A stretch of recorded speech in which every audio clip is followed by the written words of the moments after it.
Okay, this is the appointed time. Just 1 or 2 minutes after the appointed time, and we have formal quorum. So first item on the agenda, confirmation of minutes of the last meeting. The minutes of the meeting held on the 21st of January have been forwarded to members. We have not received any proposed amendments from members. So if there are no other questions, I will confirm the minutes. Item 2, information papers issued since the last meeting. There are 2 papers. One is the information paper provided by the administration on the tender result for the development of private hospitals at Wong, Chuk, Untitled. The other paper is the information paper provided by the administration on the revised outpatient charges for non-eligible persons charged by the Department of Health, which are pegged to the hospital authority rates. So if there are no other questions, about private hospitals, Dr. Ka-lau has sent in a paper, and we can discuss that on the next occasion. Item 3 on the agenda, items for discussion at the next meeting. Now, the list of outstanding items for discussion and follow-up actions have been forwarded to members before the meeting, and we've also received 3 letters for proposed item for discussion. One is a letter from Dr. Joseph Lee requesting a discussion on the strategy and management of severe respiratory disease associated with novel coronavirus. The other letter is from Dr. Ka-lau requesting the discussion on regulation of healthcare intermediary service. And the third letter also from Dr. Ka-lau requesting discussion on private hospital development. So I will at the same time invite the administration in. The next regular meeting will be held at 4:30 on the 15th of April, Monday 2013, at the same venue. The administration is only proposing to discuss one topic, and that's the development of a Center of Excellence in Pediatrics, and that's item 1 on the list of outstanding items for discussion. So next time we will be discussing this subject together with 3 others. So now about the development of a Center of Excellence in Pediatrics, that will be the item for discussion at the next hearing, at the next meeting. All right. This is not a funding application. This is just to report to members the progress. Yes, because we have already sought funding. Yes, Dr. Kwok. Chairman. Well, for example, from Dr. Joseph Lee, there is a proposed discussion on the novel coronavirus and also the hospital development. Well, these 2 matters are more urgent than the Center of Excellence in Pediatrics. So I'd like to know other members' views. So we have several options. One is to discuss 4 subjects or 4 items in one go, and we'll extend the meeting next time. And the second option is to discuss 3 among the 4 proposed items. Secretary. Let me clarify about the Center of Excellence in Pediatrics. The tendering process has been completed, but we need to attend the FC one more time. Yes, to give an account. So, just to let you know, we are discussing the items for discussion at the next meeting. We have proposed 4 items. One is the Center of Excellence in Pediatrics. The others are novel coronavirus, on the strategy and management of the diseases associated with the virus, and on the regulation of healthcare intermediary service, and on private hospital development. Dr. Joseph Lee. Chairman, are we going to hold a 3-hour meeting each time? If members find that all right, then I have no other views otherwise. There is no need to have a 3-hour meeting every time. I think we should look at the urgency of the item. Let's say if it's just a briefing on behalf of the hospitals and there is no urgency, we just need to know whether we're ready in case of a new SARS virus. So you are suggesting leaving out the Center of Excellence in Pediatric Hospital. I well, I will choose my item. I will let other members choose other items. About the regulation of healthcare intermediary service, I don't mind postponing the discussion of this item because I want deputations or groups that would be affected, and other deputations, including insurance organizations and the healthcare sector, to express their views as well, because other professions or other occupations are involved. So if we are to invite deputations to come, we need to give them some time, and there is no urgency in this matter. We can arrange it for May. All right, no other views. So 3 items for the next hearing. One is the Children's Hospital. The other is the novel coronavirus and the strategy and management of the related diseases. And the 3rd item on private hospital development. And these are the 3 items for discussion at the next meeting on the 15th of April. Item 4 on the agenda. Development of Chinese medicine. The paper provided by the administration and the electrical brief have been forwarded to members, and the members of the CI panel have also been invited to take part in the discussion of this item. So may I invite Secretary to take us through this item? Thank you, Chairman. Members, may I briefly say something about the development of Chinese medicine in Hong Kong? We enacted the Chinese Medicine Ordinance in 1999, and the first step is to establish a regulatory regime for Chinese medicine to safeguard the health of the general public, and also strengthen consumers' confidence in Chinese medicine and medical services, and also to ensure safety, quality, and efficacy of Chinese medicines. Now, you can see that in terms of development of Chinese medicine, we take a regulatory approach. First of all, we want to regulate Chinese medicines as well as Chinese medicine practitioners. We have a registration system to instill confidence in the general public.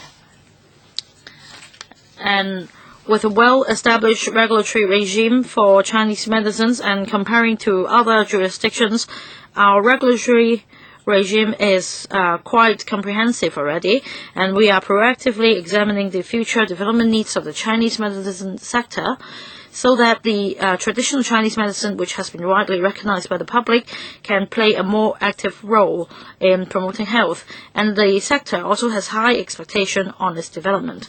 Now, there are a number of things that happened ever since the setting up of the regime. The sector had been given training, and also full-day training from the 3 universities. And about the training for Chinese medicine, some education institutions have already been providing such training. And also we have clinical research and development, and also testing and accreditation services. And the HA, since the year 2000 to year 2003, has been discussing the introduction of Chinese medicine services into the public hospital system, and 17 Chinese medicine clinics have been set up since then. And after the development as quoted, the CE in his election manifesto proposed to set up a Chinese medicine development committee, and the committee's views were taken on board, and a committee was formally set up. The committee is chaired by the Secretary for Food and Health, and comprises members from the Chinese medicine practitioners, the Chinese medicine trade, academia, and research institutes, healthcare sectors, and laypersons. At its first meeting held on the 4th of March this year, on the basis of the recommendations put forward by the Preparatory Task Force, the committee discussed the directions and objectives for development of Chinese medicine in Hong Kong, and agreed to focus on the 4 key areas, including personnel training and professional development, Chinese medicine service, R&D, and also development of the Chinese medicine industry. And apart from that, we have also set up 2 subcommittees, one on Chinese medicine practice and one on Chinese medicines industry, to formulate the relevant policies. And the relevant directions and policy objectives have been set out by the committee so that the subcommittees can further explore into these areas. And once that discussions mature, more specific recommendations will be proposed on the development of Chinese medicine and Chinese medical services. So much for my presentation, Chairman. All right, 6 members have indicated their wish to ask questions. 7 of them. We have an hour for this item, so 4 minutes each, all right? Chan Kin Po, Wong Kok Hing, Kwok Ki, Alice Mack, so on and so forth. Chan Kin Po first. Thank you, Chairman. I'm very interested in the development of Chinese medicine because I also studied a Chinese medicine program organized by the Chinese University. So if you have some knowledge of the Chinese medicine, you will understand that in terms of improving the general health this is something that only Chinese medicine can do and not Western medicine. And it says here that more opportunities should be given to students or graduates for internship and clinical practice, but I gather recently that these graduates are unable to find job opportunities. And there is a question on whether jobs will be offered to these graduates. It depends.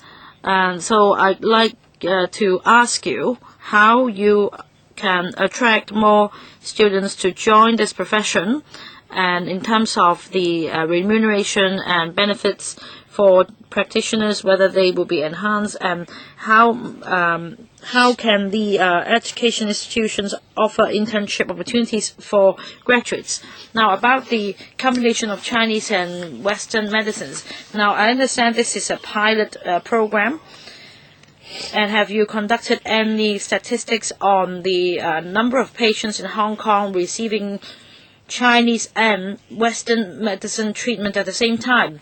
And what about the specialties involved and any manpower support? Can you tell me more details on these matters? Secretary. Thank you, Mr. Chan Kin Po, for your question. Now, on students, as I understand, the first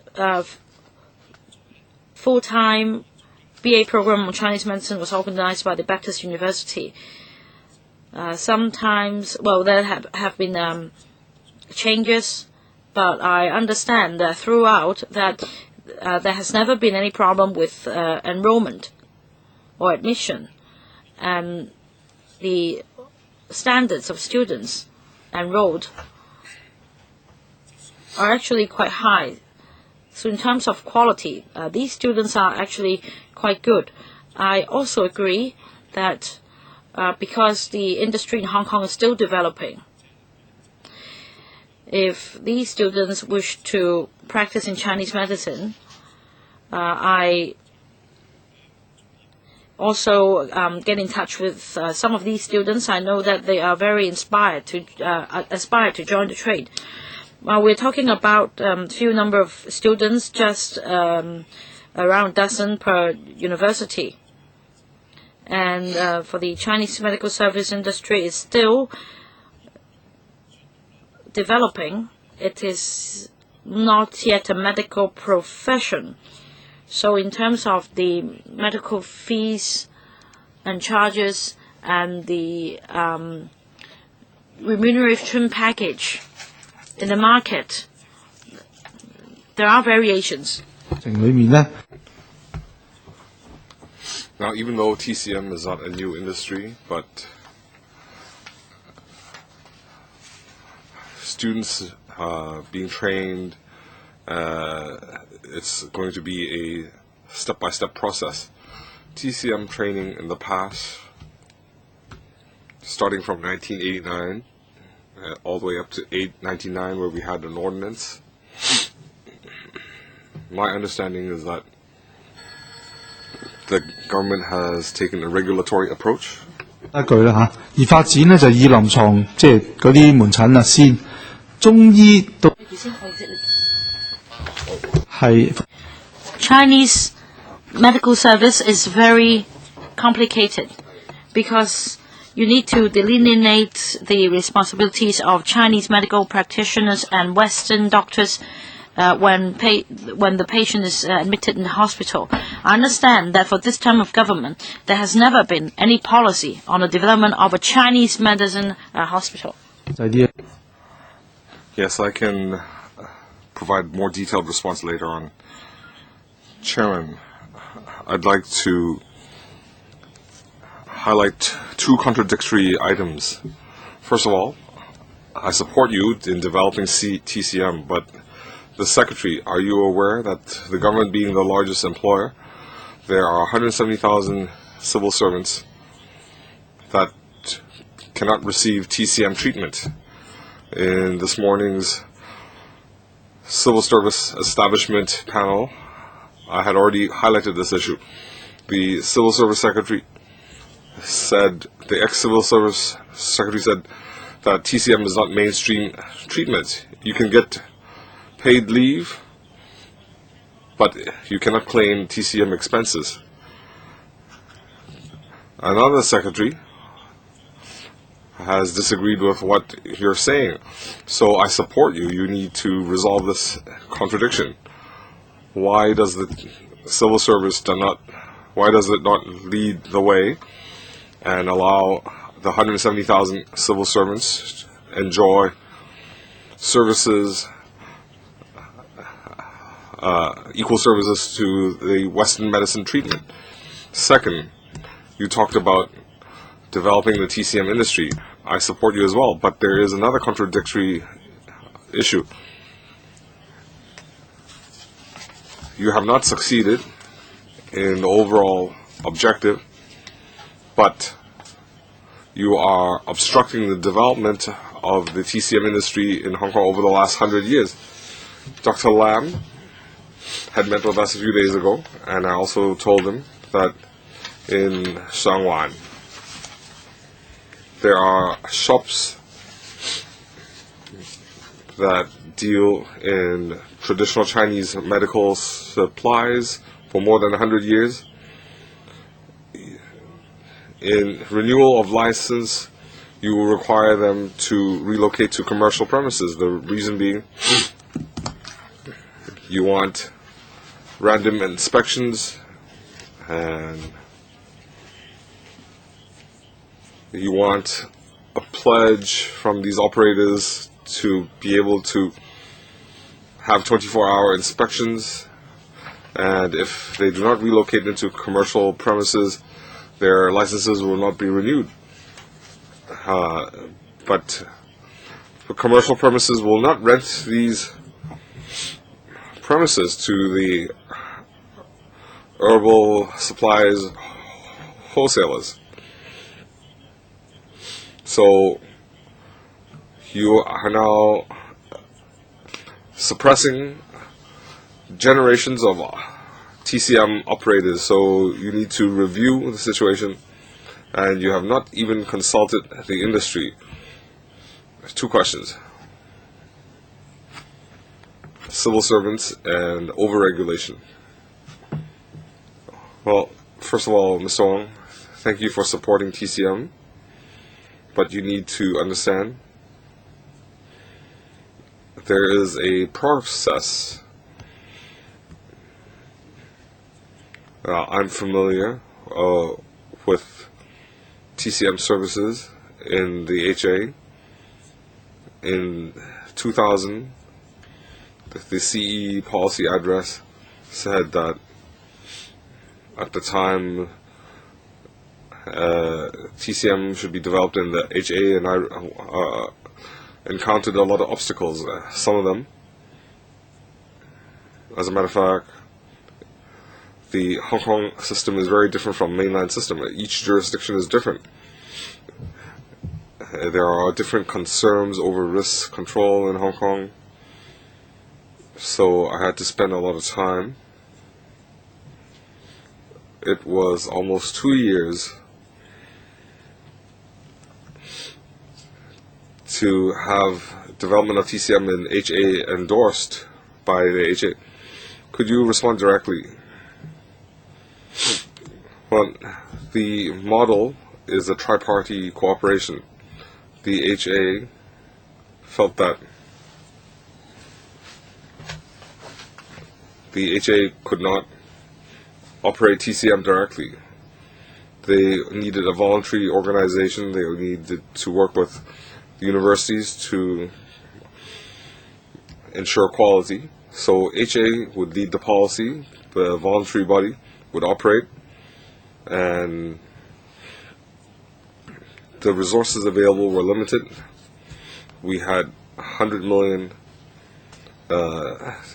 divided amongst the 18 centers, so the NGOs would have to decide their operation mode, their remuneration, and the HA would not have to sustain this risk directly. And the clinical research centers are not part of the established services of the HA. So in the civil service panel, when they deliberated on this issue, they felt that it was still progressing and they would have to wait until the situation clarified before they would decide on whether civil service remuneration terms of service and conditions would include TCM treatment. So they aren't directly related, but it is related to the progress, and therefore they have not included this into civil service benefits. So that's all I can explain at this point. Mr. Kokake. TCM is an important issue.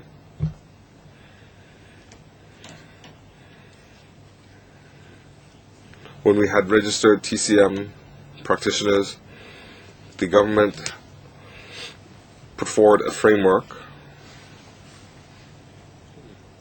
in order to enhance standards, and I'm aware in the past there had been some incidents where they were registered, they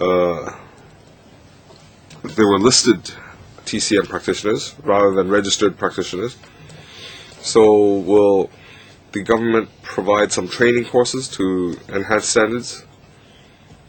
And regarding Western and TCM cooperation, I'm aware that in the mainland TCM hospitals, it is slightly different. The TCM hospitals on the mainland, they also include a lot of Western practice, including operations. So do we have any, aside from the mainland,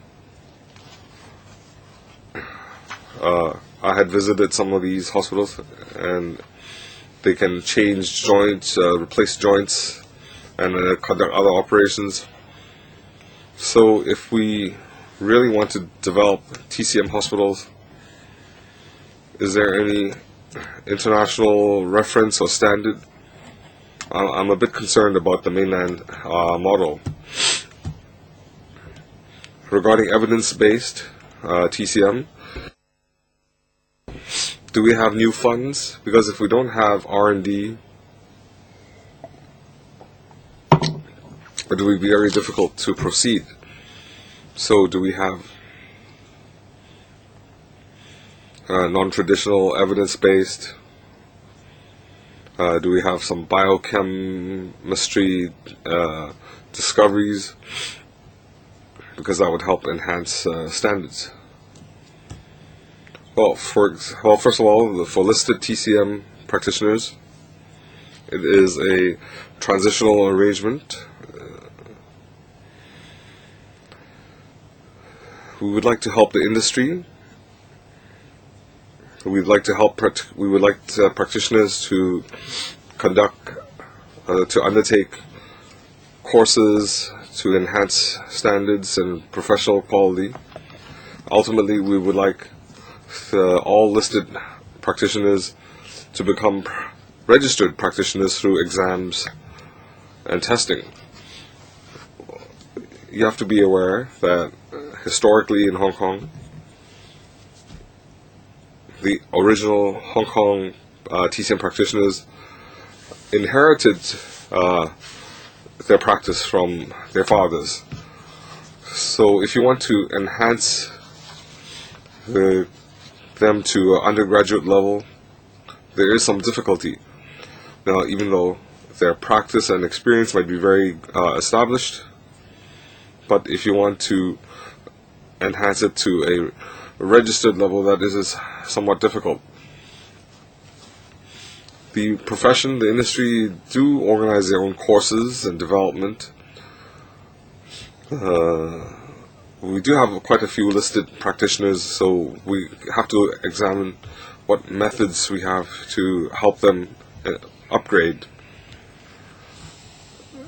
The mainland TCM hospitals is very different from Hong Kong. So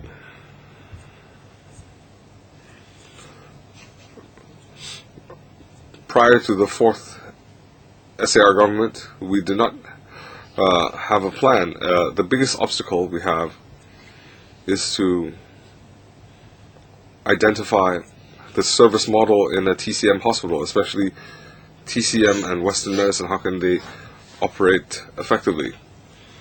The mainland model, I agree, we cannot copy it verbatim. The Hong Kong regulatory system does not allow us to copy it in the first place.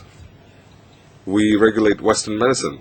The Hong Kong TCM regulates TCM. So we have two separate professional bodies. And we cannot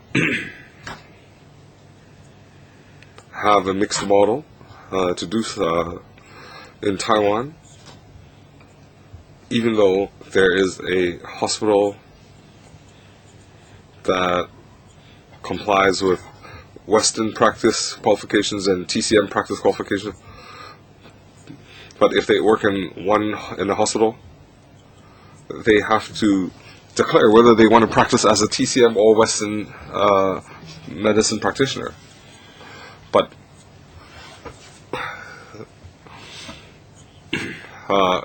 it's only a minority of doctors who are fully qualified to practice in TCM and Western medicine.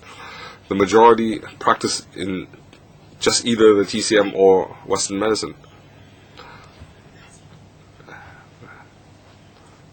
And even in hospital training after graduation, they still receive training in Western medicine. R&D, because you have to follow up in the second round. Alice Mack, I'd like to follow up on the question asked by Mr. Wong Kok-heng about the operators of Chinese medicine shops. Well, if they are not inside commercial building, they won't be able to operate. This will give a bad impression that it seems these operators are in some way problematic and have to be removed. And about the Chinese medicine clinics, according to the government's plan, all 18 districts will have such clinics, but only several districts have them at the moment. So is it because of the lack of popularity of Chinese medicine service that even the CSB is not considering including this under the scheme? So will you consider expanding the scheme so that civil servants also enjoy the benefits regarding Chinese medicine? Secretary. Chairman, Ms. Mack's question is basically a follow-up question on Mr. Wong Kok-heng's question on Chinese medicine sellers. We do not just look at the premises. If it's in a residential building, it's not all right. If it's in a commercial building, it's all right. No, things are not that simple. But there may be constraints if it's operating inside a residential premises to the extent that they cannot meet our requirements. This is a thorny issue. In Hong Kong, there is a common aspiration for the Chinese medicine industry to be developed as a platform for Chinese medicine to go out to the world. So Hong Kong has to let other countries know that we have standards to follow in terms of Chinese medicine manufacturing. There are requirements even in the mainland China, let alone in other jurisdictions. And I can see that we must require our manufacturers or proprietors to follow such standards to instill confidence in the international market, so that Hong Kong can become a platform for the promotion of Chinese medicine to the world. And in the process, we have no alternative but to impose requirements on the industry. Now, the other question about clinics in all 18 districts. You are right in pointing this out.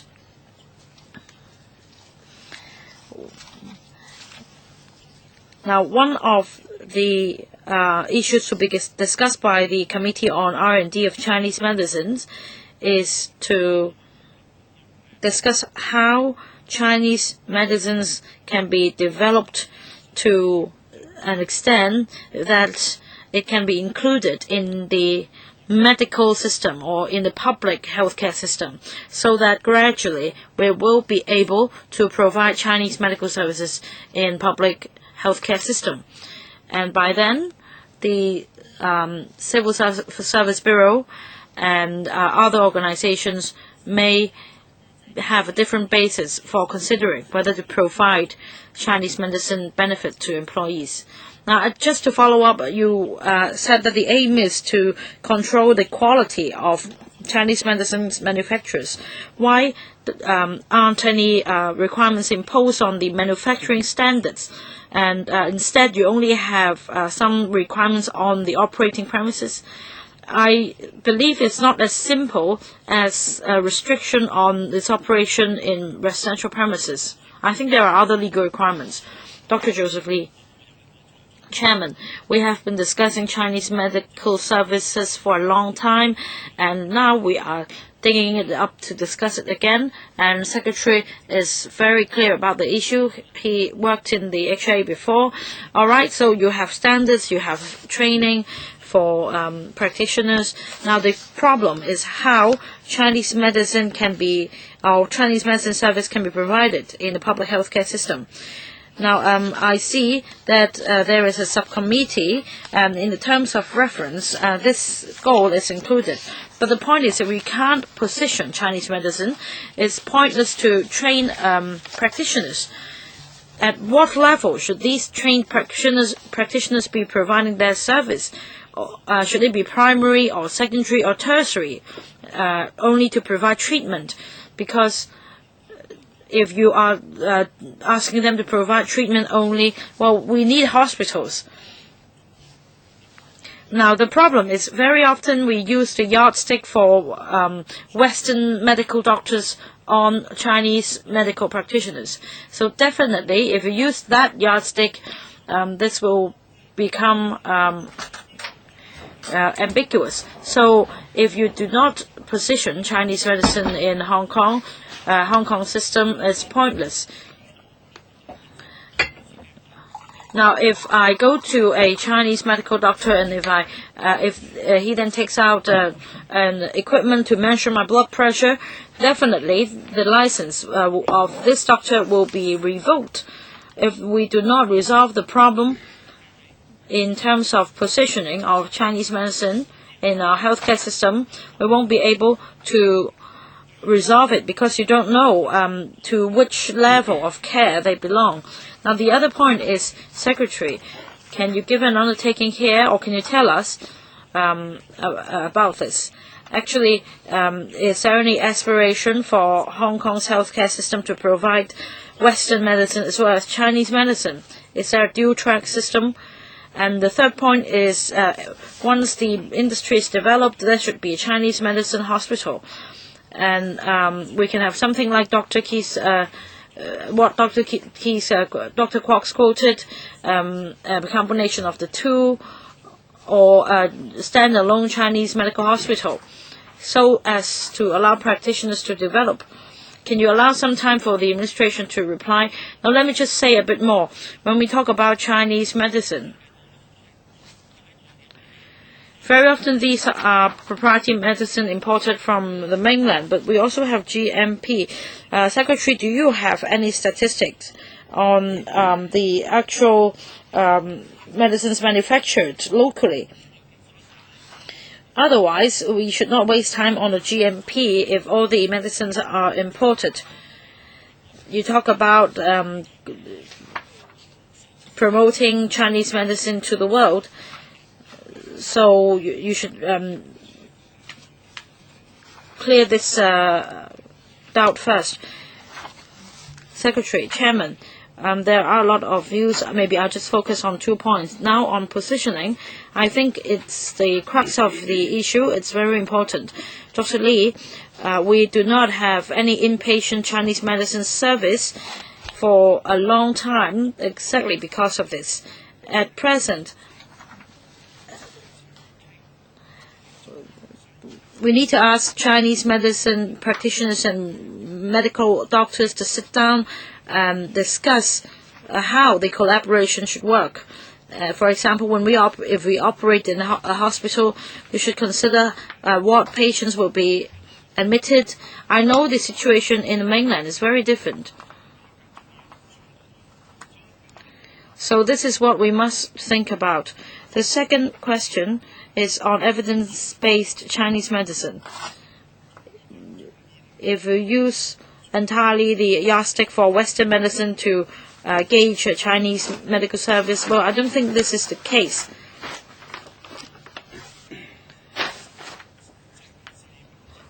When we talk about the atomic level or the micro biological level,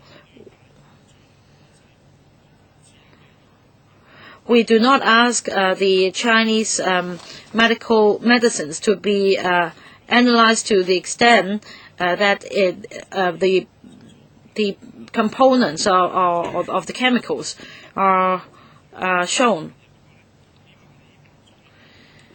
But at least for a pack of Chinese medicine, we ask for consistency, and also there should be clinical evidence that it's effective and it's safe. And we all agree to this evidence-based approach. All right, next member, Dr. Helena Wong. Thank you, Chairman. Now, the more I hear about it, the more I get worried, because on the table, it seems that for this term of government, there is no support for the development of Chinese medicines, and they will also look into the collaboration between Chinese medicine and Western medicine, and also the possibility of a Chinese medicine hospital. When we come down to the details, however, you say that things are complex and you don't know what the positioning is, and you don't know whether it should be a mix of Chinese medical practitioners and Western doctors having equal proportions or otherwise. All these are not clear. But in Hong Kong University, Chinese University of Hong Kong and Baptist University, they have been running Chinese medicine courses for many years. And still, there are all these outstanding questions to be answered. So what happens to the graduates of these programs? So if we are committed to developing Chinese medicine industry, you have great responsibilities. You must expedite things. Apart from consulting professionals like professional medical doctor or Chinese medical practitioners, shouldn't you also consult members of the public what they need when they go to a Chinese medical doctor? I I heard from people around me that they have different bias.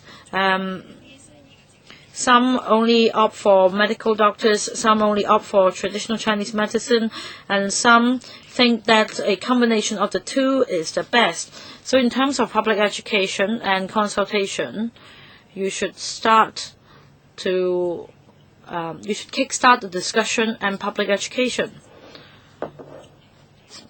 Now, on behalf of the three, I do not represent the three universities, the Hong Kong U, CU, or BU, but they very much want a teaching hospital with inpatient service so that they can offer internship for their students. So my question for the administration is whether you will expedite this matter, be it a private Chinese medical hospital or public one.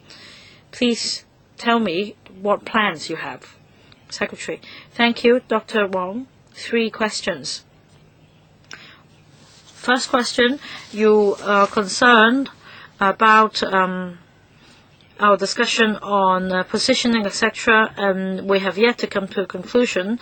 And let me reassure you, as the service is still being developed, as the profession evolves, the positioning will take place eventually.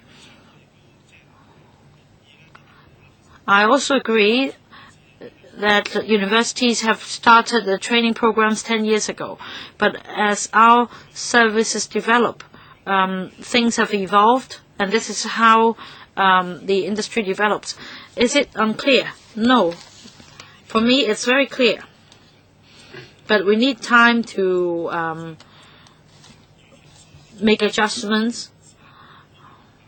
I don't anticipate all Western medical doctors and Chinese medical practitioners to understand everything. I myself have also conducted many studies. I have been chairman of the relevant association for 2 terms.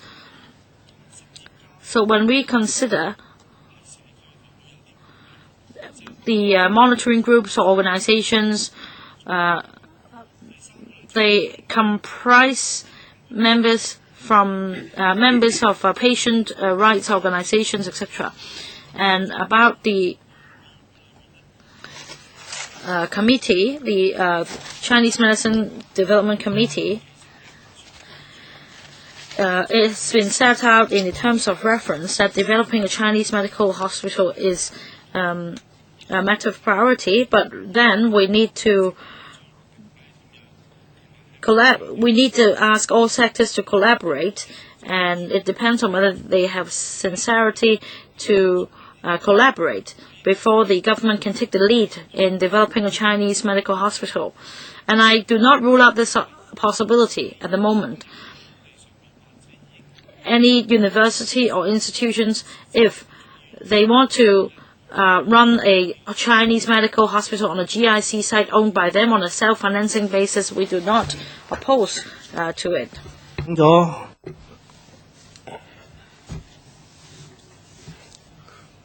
The TCM committee had convened the first meeting on 4th of March.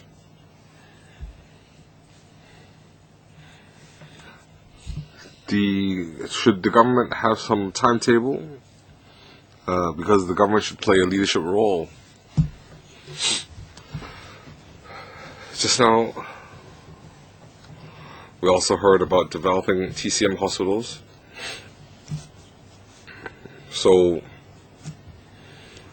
will the government set aside land, such as the Wong private hospital?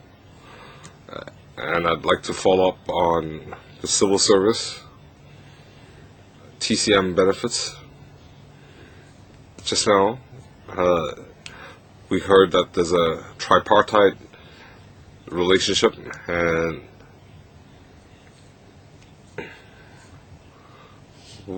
will the government finalize the tripartite relationship, and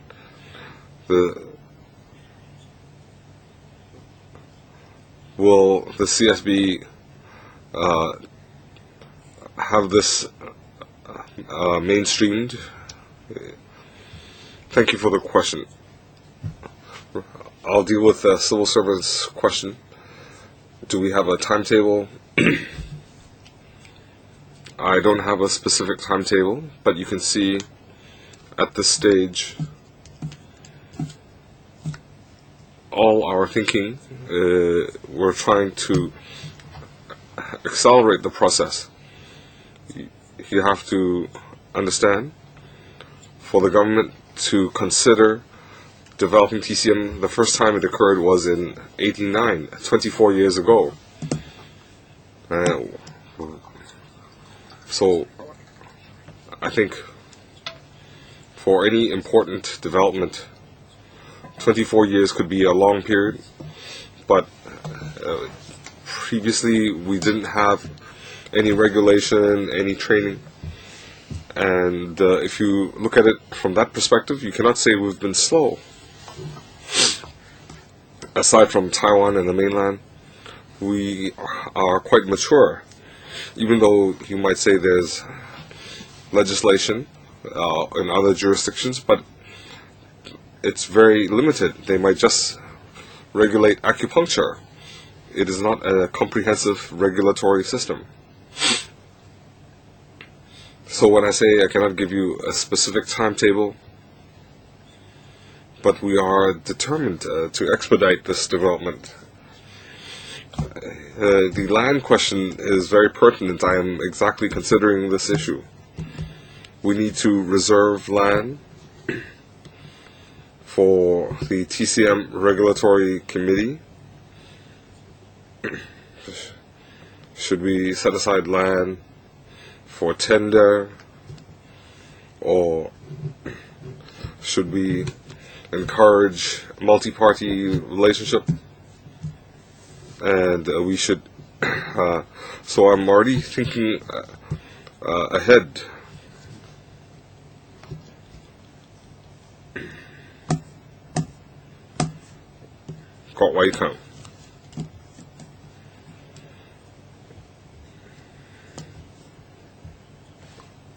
I do not intend to compare TCM versus Western medicine,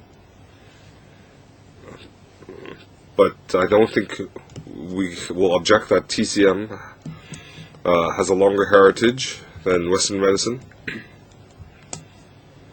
But TCM is facing a large difficulty.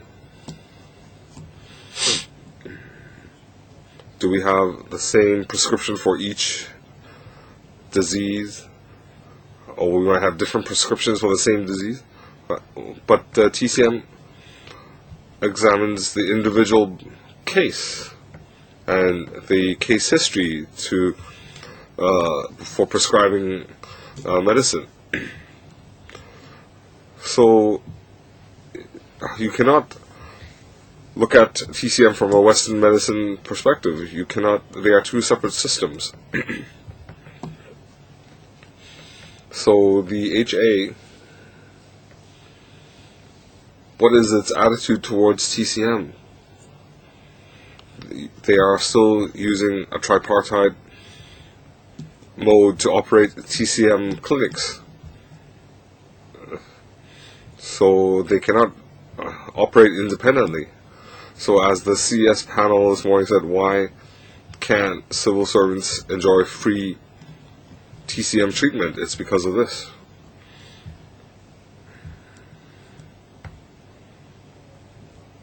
So you want to develop TCM. So what do you have in mind for TCM to become a regular treatment option? Regarding the TCM supplies wholesale, the administration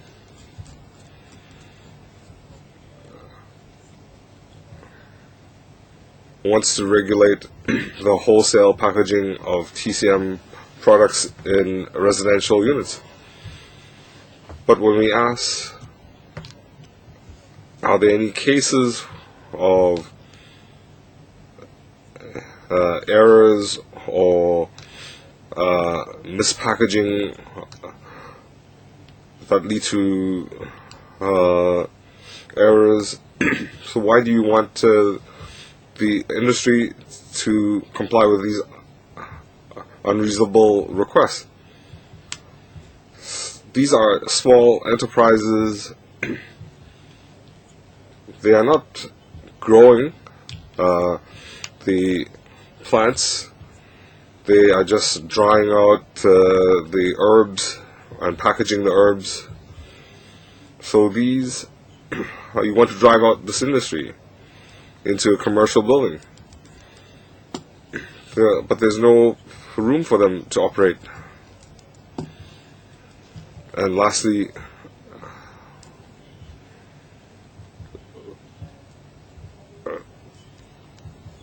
if you already have a stance, why are you stalling? Even Macau wants to have an industry park, and we can't even have land for a TCM teaching hospital.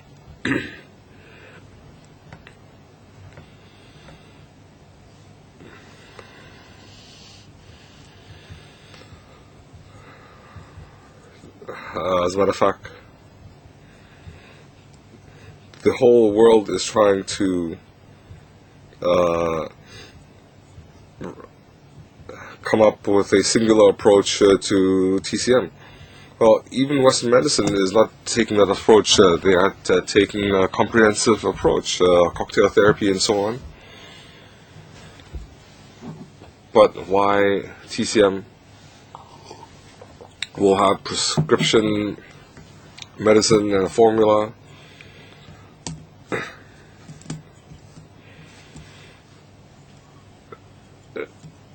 If they want to produce in scale, then they need to have a singular product.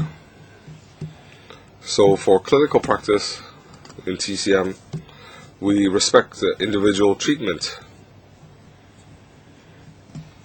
But in developing an industry, you have to think in terms of scale, mass production,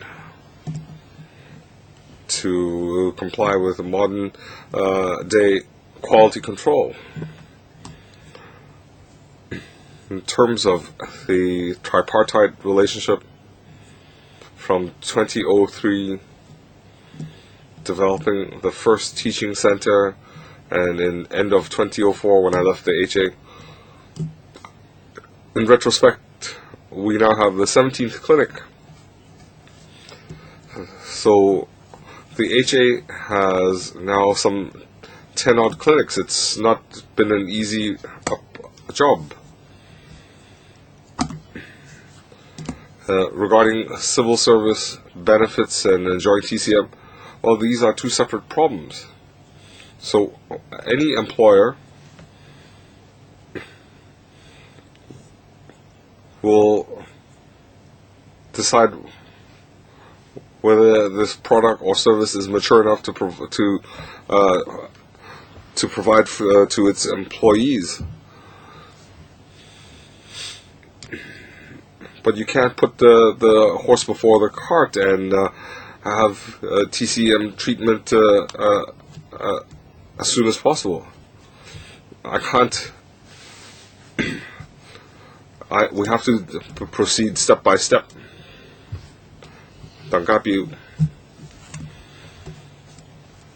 I think the Secretary is familiar with TCM. As an orthopedic doctor, you're familiar with bone setting TCM practice.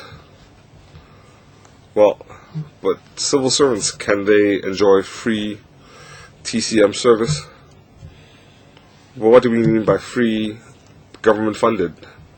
Now, even if the HA has resources and they cooperate with NGOs, but they still cannot recognize it as a government-funded operation.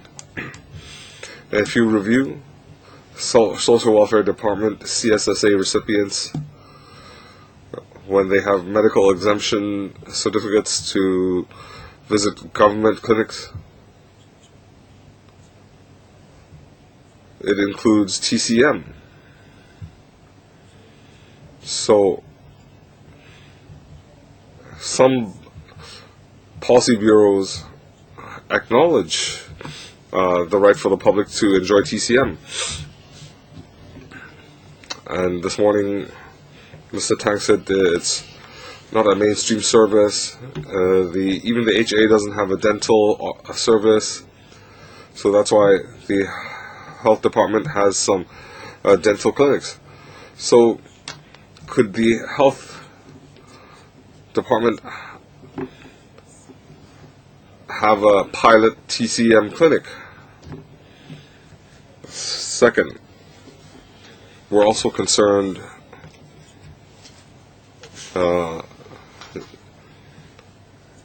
in Western District, will you consider extending the exemption period for another 2 years and conduct some reasonable consultation? Because in previous engagements, you mentioned 4 administrative reasons. You're asking the same question.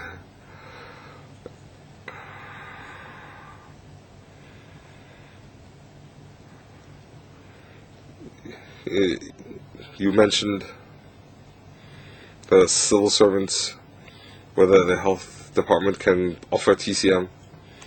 I mentioned in the TCM committee, one issue is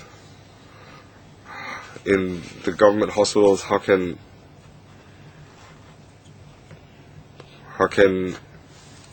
we enhance TCM services in the public arena? We will look into this, but I don't have specific policies. I cannot respond. We'll have to wait till the committee concludes its work, and we will proceed along the committee's suggestions. In TCM material, the health department has to consider some administrative issues. When you package TCM material, if you don't handle it properly, you might make errors. I don't want to exaggerate the situation. For some powder mixtures, if it's contaminated or you have the ingredients mixed up, we're concerned about that, and we also have to consider whether a residential premise is suitable to do this sort of work, and whether we can enforce the law in a residential unit, because in a private residential unit, the law enforcement, it's like the police, they need a warrant. So because of these administrative issues, I understand what your concern is, but the health department needs to has to balance the different issues as well. And we do have sufficient time to consult the industry, and the industry needs to look at enhancing quality.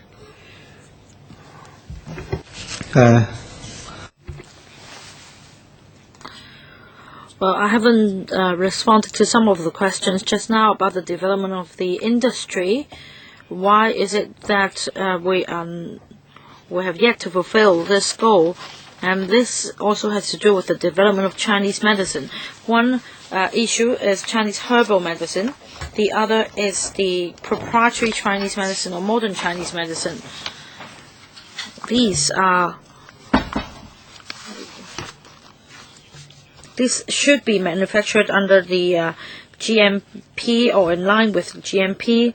And in Hong Kong, when most operators are SMEs, if we don't go through this painful process of consolidating the industry and attract investment, it's hard to implement the good manufacturing practices.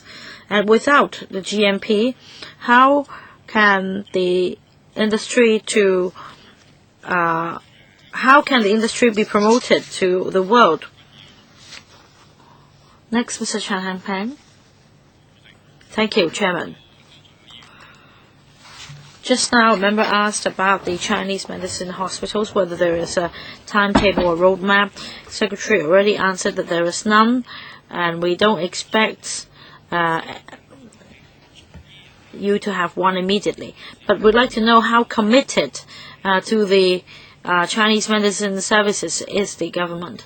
We understand that there are a number of Chinese medicine clinics at the moment, mostly run by non-profit-making organizations. The government is standing back, actually. Apart from outpatient services for other clinics like acupuncture, they operate on a self-financed basis, and some CSSA recipients would like to receive acupuncture to, say, cure his insomnia, and the recipient is required to fork out his own money. So will the administration make such commitment and operate these clinics? Now, the other point is that some hospitals offer other forms of services like psychological counseling or even pastoral service, and the hospitals can refer patients to these services. So why aren't Chinese medicine be listed as an auxiliary medical service, so that we take the first step forward? The third point is that there are many listed Chinese medicine practitioners, and despite a number of attempts, they still fail the exams. A bone-setting doctor told me that he's been in the profession for 50 years and he is still unable to pass the exam. He told me that at the time, back then, he operated a noodle stall, and he frankly told the administration during those periods when he ran the stall, he took up bone setting as a part-time job, and that's why he had to undergo exams as he's still a listed practitioner. And can you have different exams tailored for different specialties? Say only a bone-setting exam for bone-setting practitioner. 3 questions for the Secretary. Thank you. First, on commitment. I hope members would understand, as I've explained more than once, that in the course of the development, there is a process, and we will be increasingly committed, but we need to strike a balance between a lot of things. We cannot just focus on development, because in the course of the development, the regulation regime should also be improved to the standard required. And there are other obstacles to our development. For example, who should be held responsible, or healthcare-related litigations. One of the problems with developing Chinese medicine hospitals is, for example, if a patient has a heart failure in the middle of the night, and if resuscitation effort fails, who should sign the death certificate? All along, TCM practitioners in Hong Kong are not responsible for these matters. We do have some mainland Chinese medicine doctors here, but then they need to undergo training and confirm that the heart has stopped beating before they can really sign the death certificate.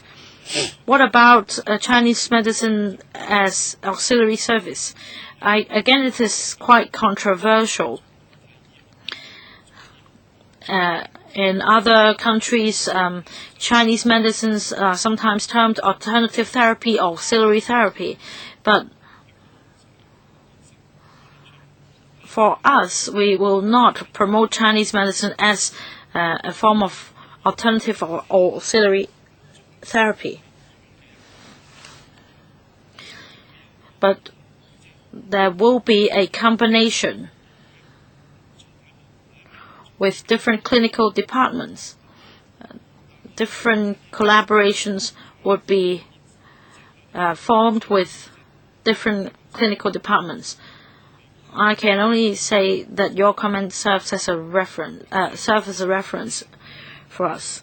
As for listed practitioners, just now you asked why we cannot base our consideration on individual specialties. Now, first, before we introduced the registration system for Chinese medical doctors before 1999, and that's the period between 1995 and 1999, there was a committee on the development of Chinese medicines, and at the time, the sector was extensively consulted. It was suggested that Hong Kong should not follow the overseas model, and that a license would be issued for, say, a bone setting practitioner or acupuncture practitioner. Rather, the practitioner should be a general practitioner before he specializes in a certain area. And this is the outcome of the consultation back then. So, the suggestion of offering exams for bone setting or acupuncture was turned down at the time because the opinion was that the practitioner should be familiar with the Chinese medicine theories as a whole before he takes up any specialty. Yes, Dr. Priscilla Leung. Secretary, you might recall that we express our regret towards the government's lack of commitment in supporting the development of Chinese medicine. Secretary, you correctly put it, well,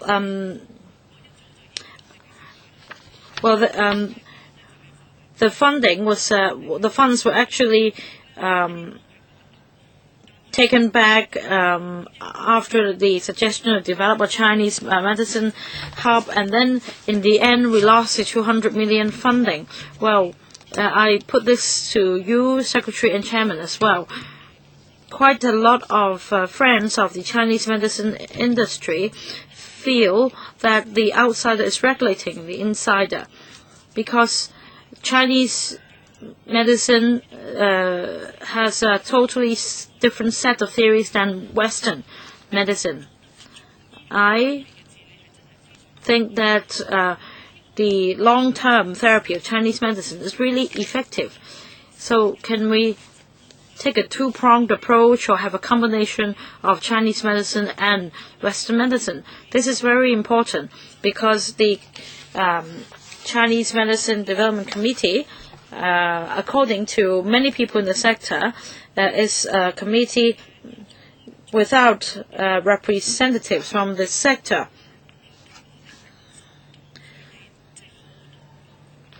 Many of them are forced out because they take the approach of Western medicine in that they need to go through exams, so on and so forth. So I have 2 points to make.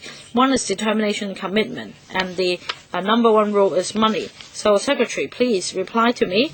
Investment is necessary. I'm not just talking about Chinese medicine clinics. I'm talking about Chinese medicine hospitals.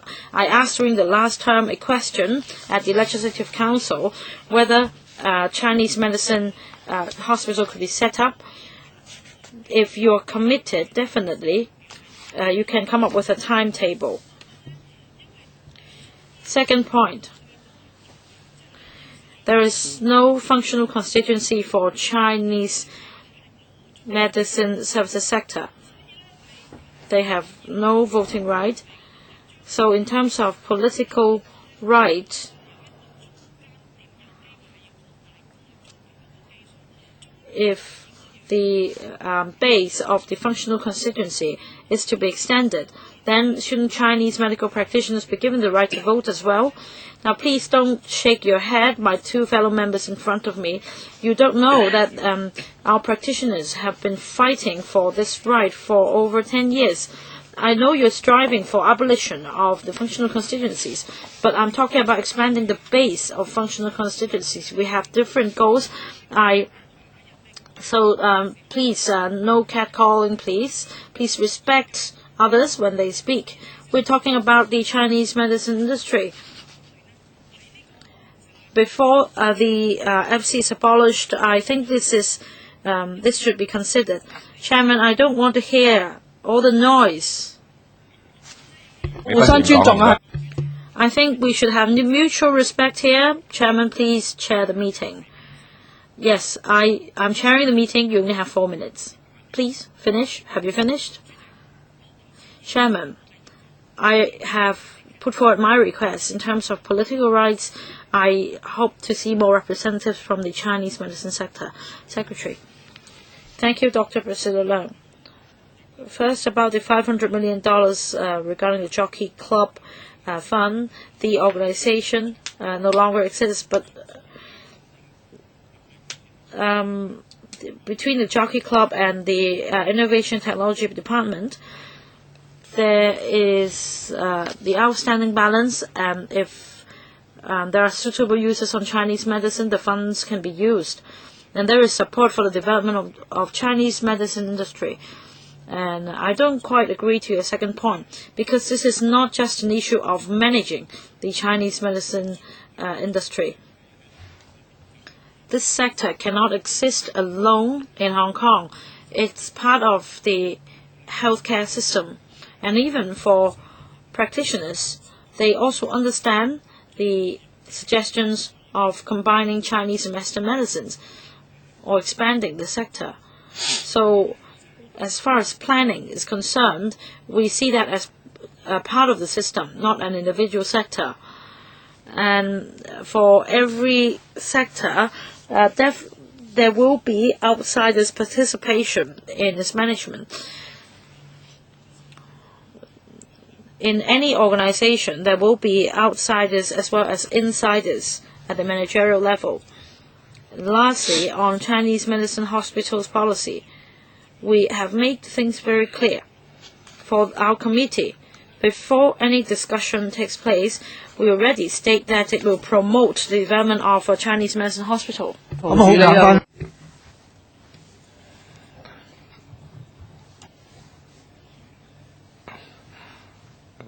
I have given everybody some 6 minutes. Next, Albert Chan.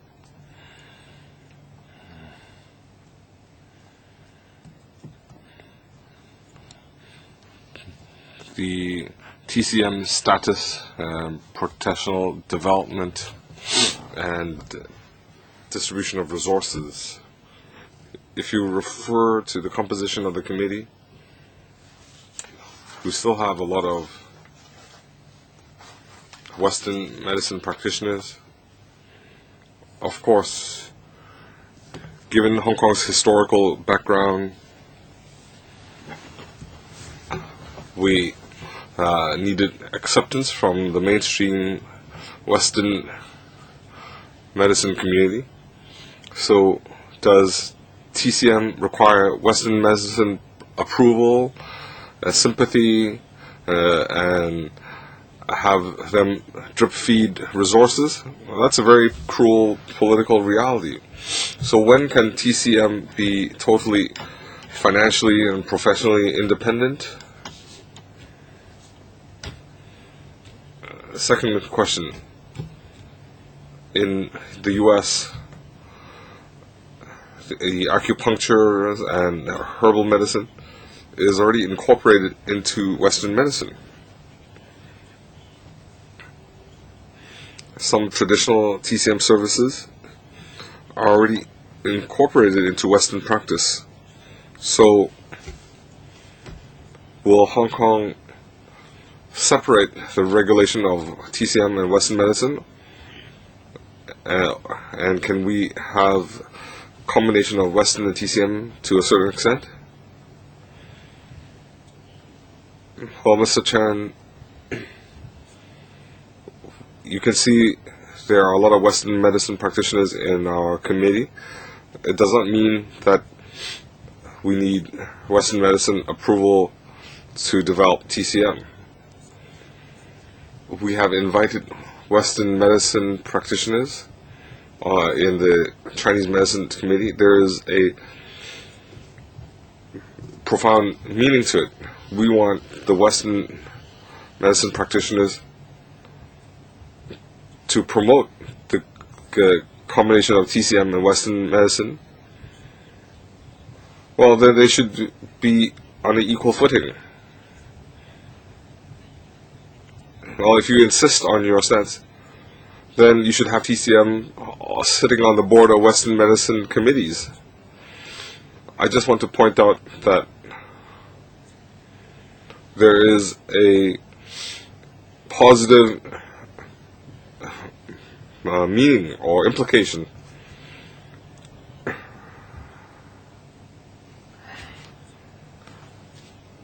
The Hong Kong medical system is a Western system. We want TCM to be incorporated.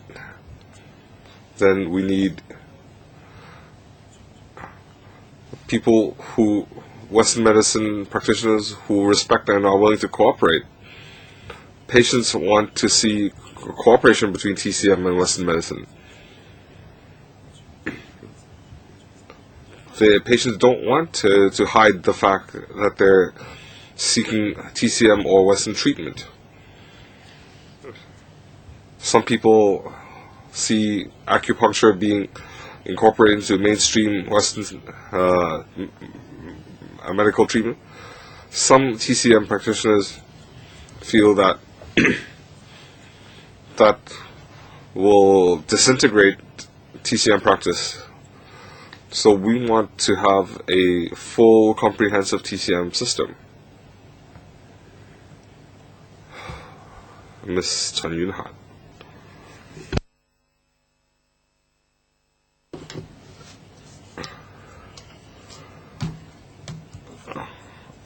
I support TCM developed as an industry.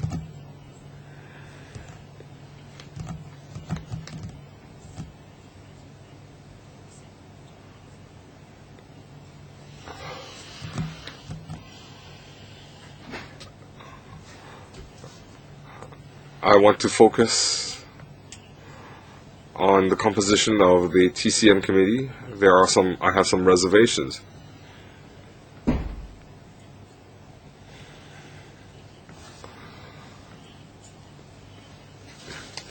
The members are not open to ideas.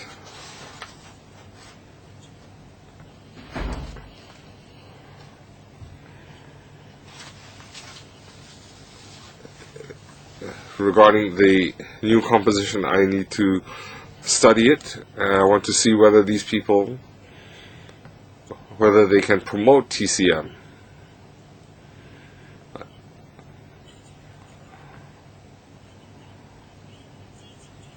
Because in the beginning,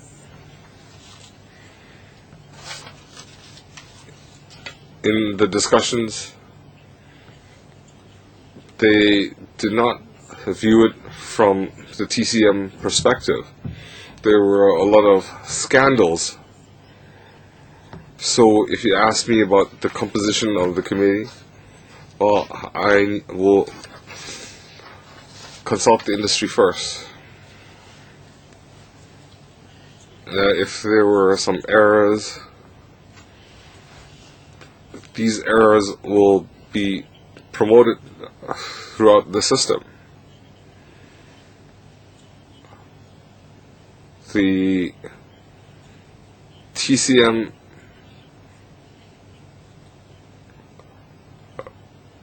operator who opened the clinic could register as a TCM practitioner, but the person working there could only be a listed practitioner after working for 15 years. The FTU have to concede that there might be some toxicity in TCM prescriptions. In Guangdong province, we have some experts, and I wonder whether Hong Kong can match their standards.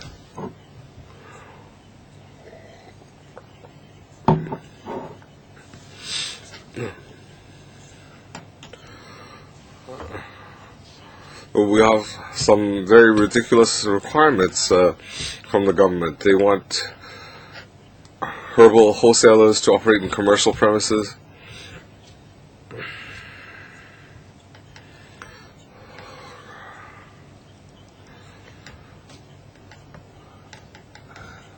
The government has a lot of work to deal with, and I'll follow up in the next round. Thank you. Your first question was about development, whether we would take a Western approach. We want a comprehensive TCM system. And I understand there are different views. Some people call for a traditional approach, bone setting, acupuncture, or being separate fields. And TCM does not accept the Western approach. The industry wanted a comprehensive TCM and then specialization. The same in the mainland. You are a TCM practitioner and you specialize. You can't be a bone setter. Our tradition is different.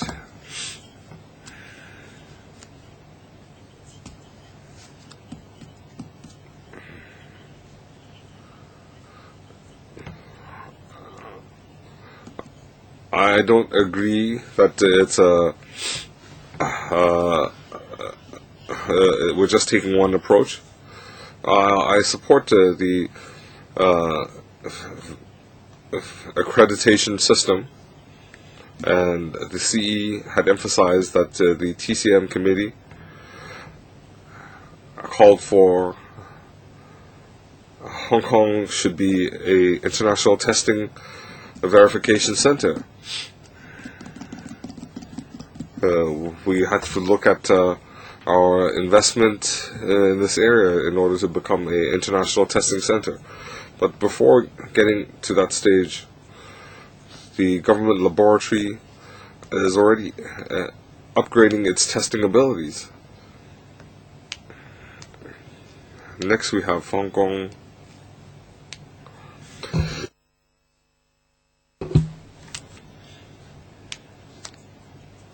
The TCM is popular.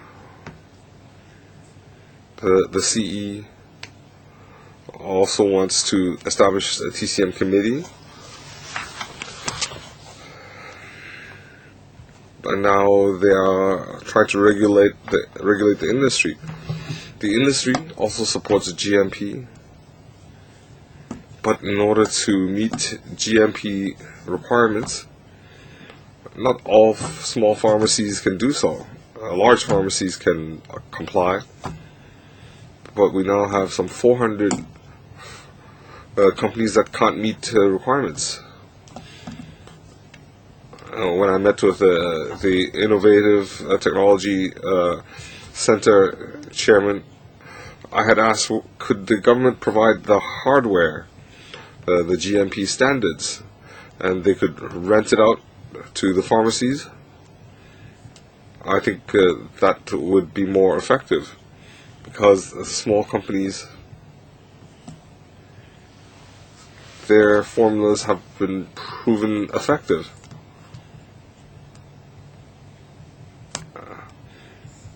Otherwise, it would be a setback for the industry and the public. So could you consider whether the government can provide GMP hardware that could be rented to small pharmaceutical companies? Yes, a factory building that complies, air conditioning, and so on. The second question.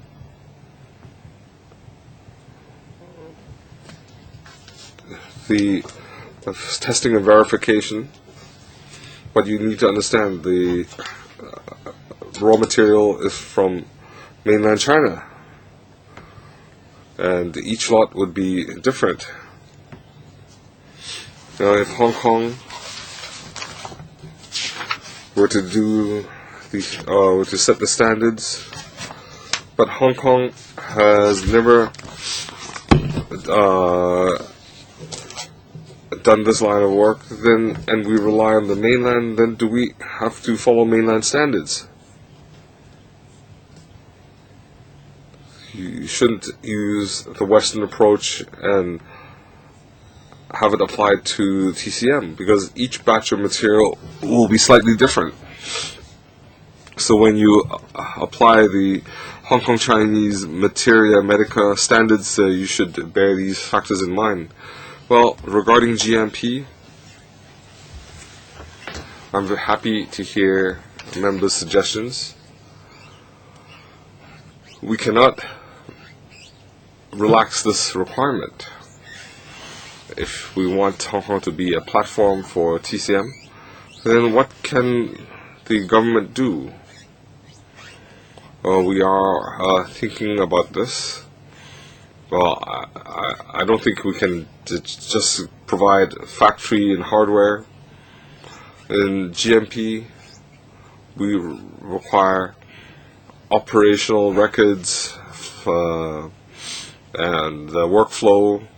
So to a certain extent, even if the government agrees to set aside land and hardware to assist SMEs,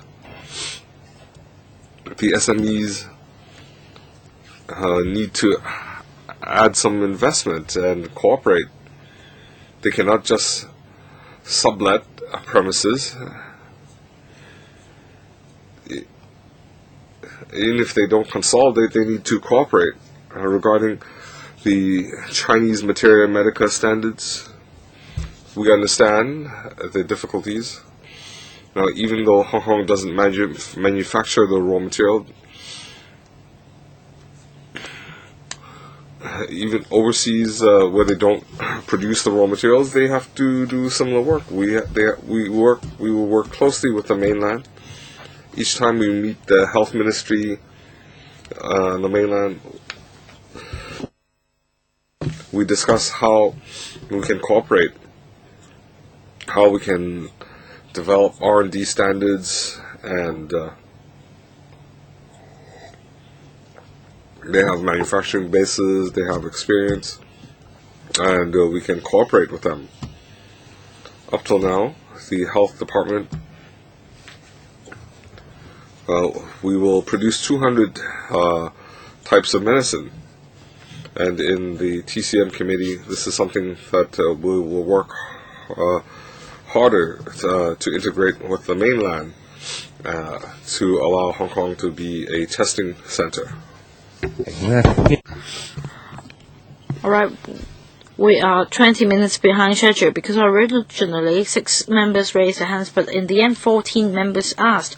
Originally, because there were many members, I allowed them to ask questions, but then there are too many members and we are running behind schedule by 20 minutes. So I'm sorry to say that I need to wrap up this item. If members are very interested in this item, I think Secretary should come back and report to us the development in, say, 6 months' time. So thank you for coming here and brief us on the progress. Next item, reprovisioning of Yau Ma Tei Specialist Clinic at Queen Elizabeth Hospital. The administration's paper and a background brief have been forwarded to members, and this is a funding proposal. So may I remind members of the Rules of Procedure, Section 83A. Now, members must not move any motion or amendments to motions if there are any direct or indirect pecuniary interests, unless the nature of the relevant interests have been declared. I remind members to make necessary declarations. So I will wait for Under Secretary to be seated.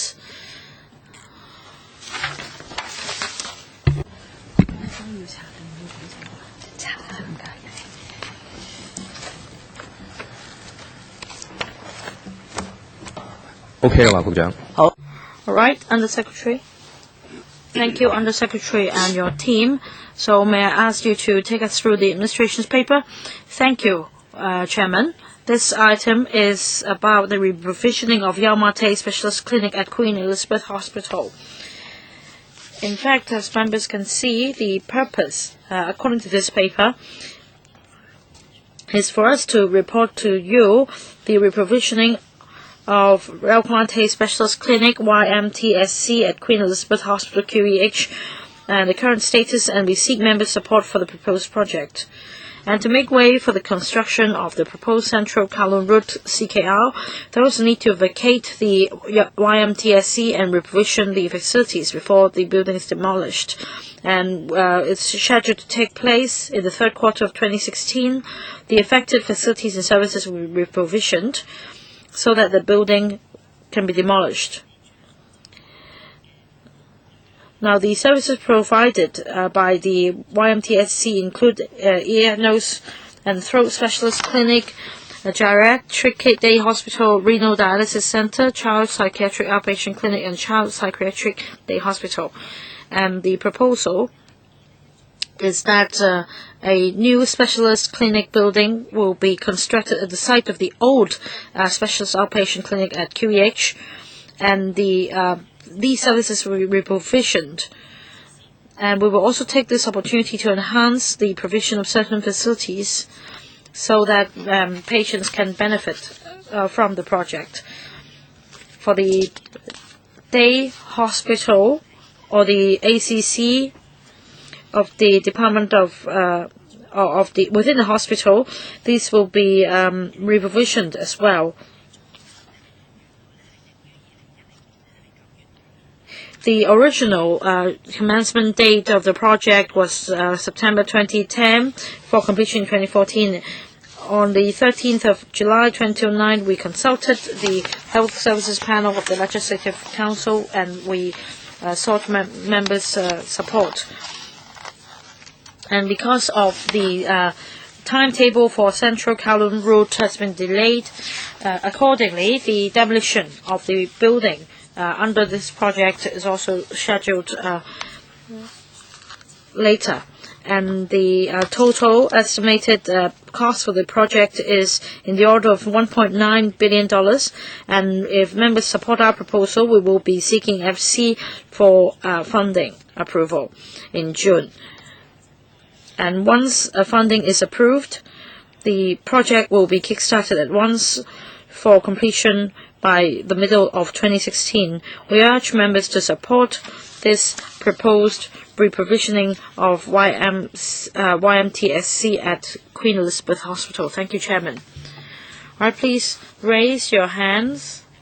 We need to calculate the time.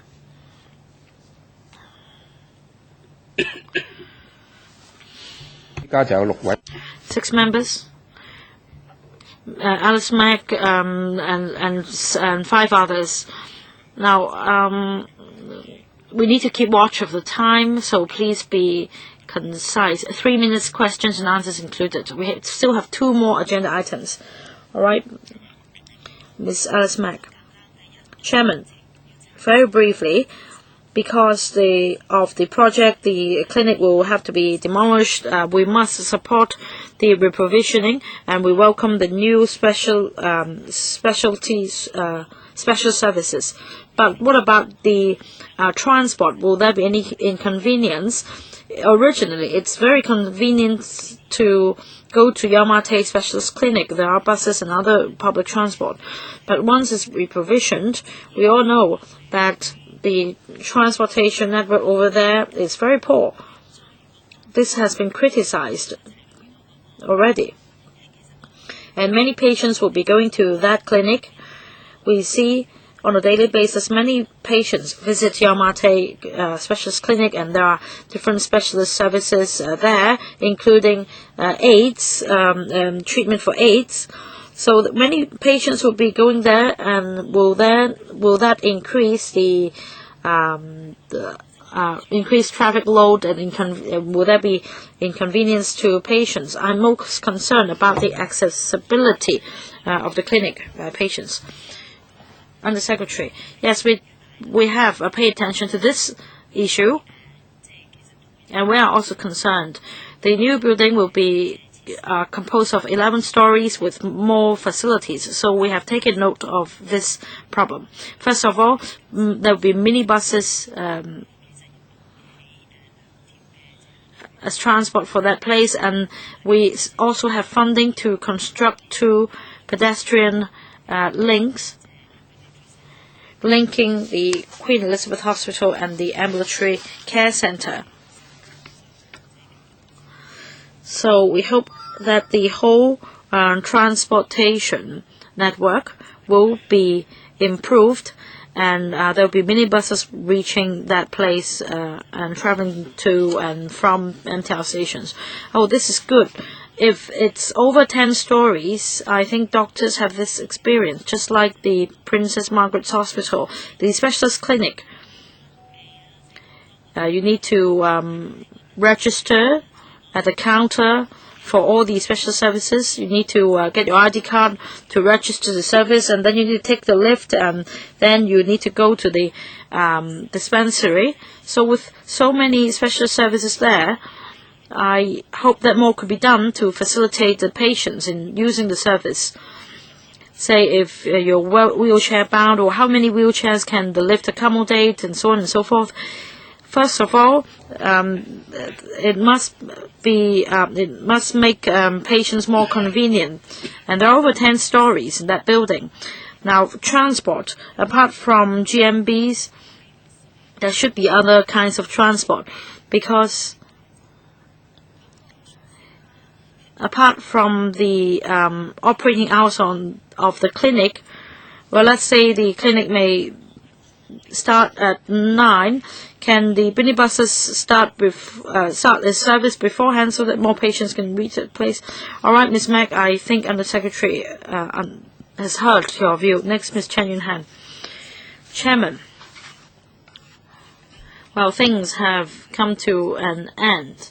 Well, I cannot criticize the last term because I was not a member during the last term. This is a response to the need of the community. Because of the demolition, you need to reprovision it inside QEH, and QEH is already overcrowded, so you need to think about it. I don't know whether it has to do with the cluster or not. You just reprovision it within QEH. For Yau Ma Tei, there are many patients of that clinic, because there are a number of specialists there. This is exactly what the community needs. It should be located at a convenient location within the district. I don't understand why it's been reprovisioned to the QE hospital. Chairman, I do have some reservations. In Wong Tai Sin, we are already requesting a hospital to be built, a general hospital to be built near the old airport. And for example, in Yau Ma Tei Specialist Clinic, it includes a number of clinics like ear, nose, throat, etc. But anyway, I'd like to say this to Under Secretary. You're a professor, right? You're in charge of research, and you should hear this criticism. It's proposed to be reprovisioned to Kiwi Hospital regardless of any inconvenience to patients, regardless of the development of the community. So, Undersecretary, you should take note of this point. I think it's not satisfactory. Undersecretary, thank you, Ms. Chan. First of all, thank you for your comment. Your comment has been heard, but I want to point out that the purpose of the reprovisioning of the clinic is to make way for the construction of the central Kowloon route so that the traffic for that area as a whole can be improved. Secondly, for services offered by the Yau Ma Tei Clinic, they are basically overseen by Kiwi doctors. So if the clinic is reprovisioned at Kiwi Hospital, the workload of doctors will not be increased as a result. On the contrary, the traveling time can be minimized and inconvenience can be minimized. And for the new specialist clinic building, comprising over 10 stories, we hope to install more facilities and improve our service. For Kiwi Hospital, it has its own plan to, they have mitigating measures to minimize nuisance during the reprovisioning of the clinic. So Ms. Chan should look at the overall plan, and we do not want to increase the burden of QEH. This is for the purpose of improving traffic for that area. Chairman, I just want to state my criticism. Dr. Kwok Ka-ki, reprovisioning of the clinic, we all understand that this is to make way for the new road, but I also see this opportunity to extend the scope of services. Now, I would like to ask about the geriatric day hospital. How long is the waiting list at the moment? Why don't you take this opportunity to expand the scale of the day care hospital? The other point is about renal dialysis center. The places will be increased to 25 only, and many renal patients cannot receive treatment at QEH. They need to rely on other non-profit making organizations. So can the administration increase the number of places? Now, many elderly patients force out of the waiting queue, and they need to fork out their own money to use private treatment services. The other point is about children's services for children. Again, there is a long waiting list for Child Psychiatric Day Hospital.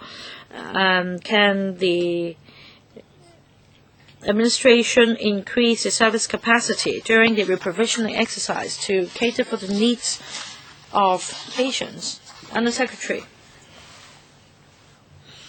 I can reply in general to your questions, or I can defer to Dr. Hong to provide you with more details. Some places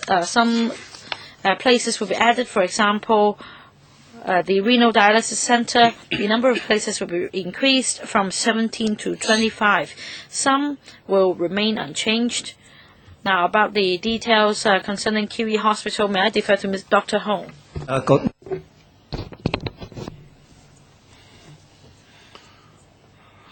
We are relocating existing facilities, and after relocation, we will have some scope to expand services, and that will depend on demand.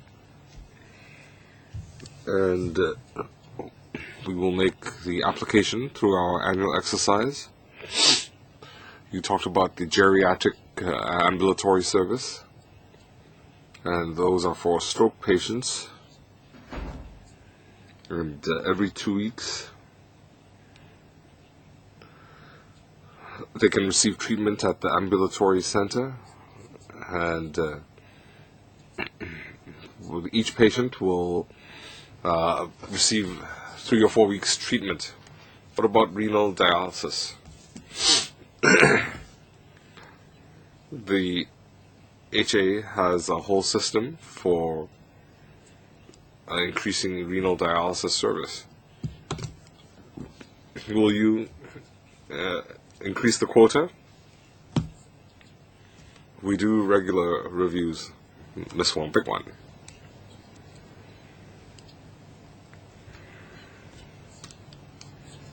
Relocating the Yamate specialist clinic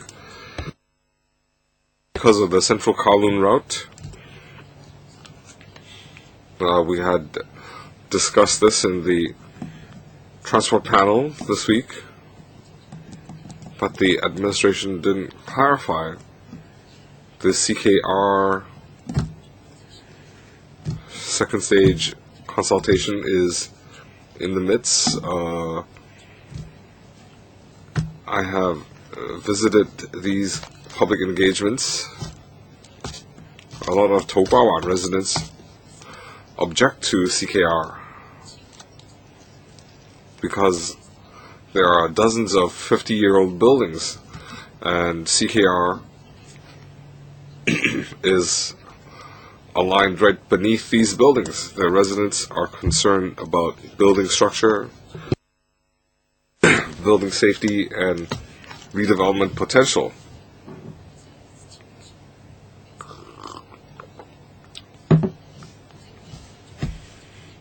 So the government is adopting a piecemeal approach. We haven't even received the report.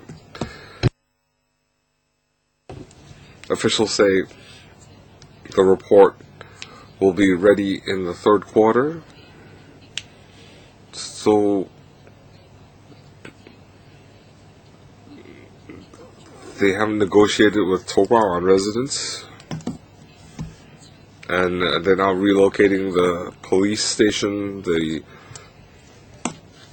specialist clinic. So what's the point of discussing? So that would affect whether we support funding for this project.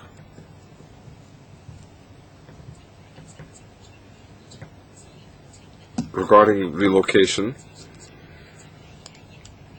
in 14th of May 2009 and on 6th of December 2011, we had consulted the Wong District Council.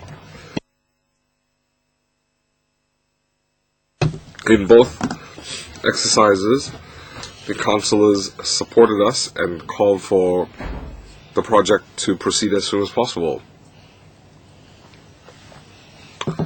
In fact, we had went to Wong District Council last week, and they asked for relocation as soon as possible. The government always says they've done consultation, but the people they consulted, you've bypassed Topawan residents. They said they were only informed December last year. Well, I think you have exceeded the scope of Health Service panel. You can follow up in Public Works Subcommittee and the Finance Committee. But you know, talking about transport, I understand. We have time constraint, and you've also exceeded the Health Service panel.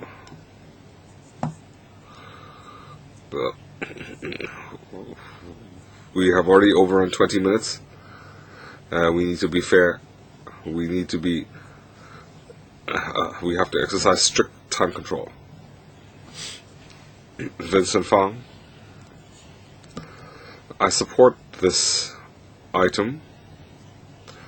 The Yamate Specialist Clinic is very popular. It's crowded every day. And if you stall, the budget has risen from 1.3 billion to 1.9 billion, and it will definitely overrun budget. I'd be happy if we can finalize the sums at 2.3, 2.4 billion. If you look at QE,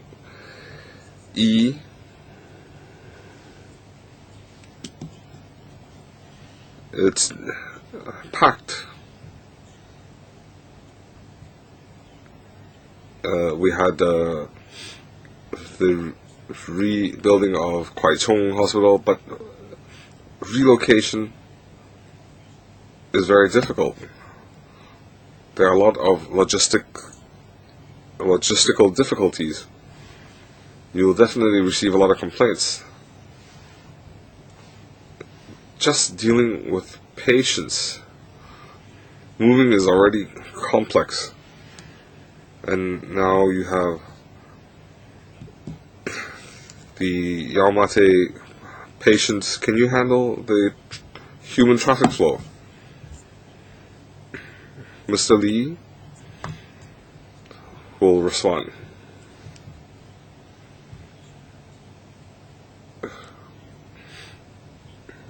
We have identified a site on the periphery of QE, and it will have the minimal impact on QE.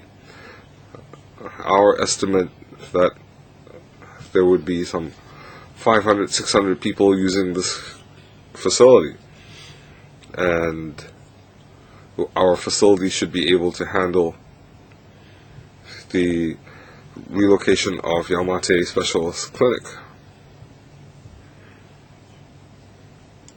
Currently, do you have 500 patients in Yaomate?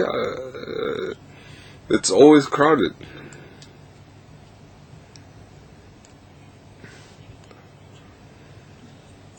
I'd like to clarify. There are two buildings. One is the Jockey Club Polyclinic, and the newer building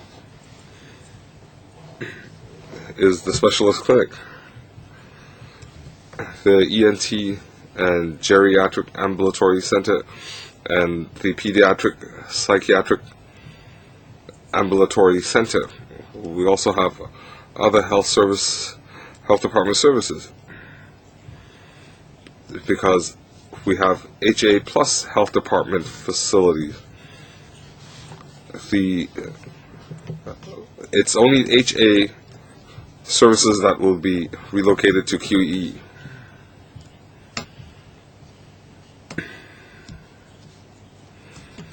I support this in principle.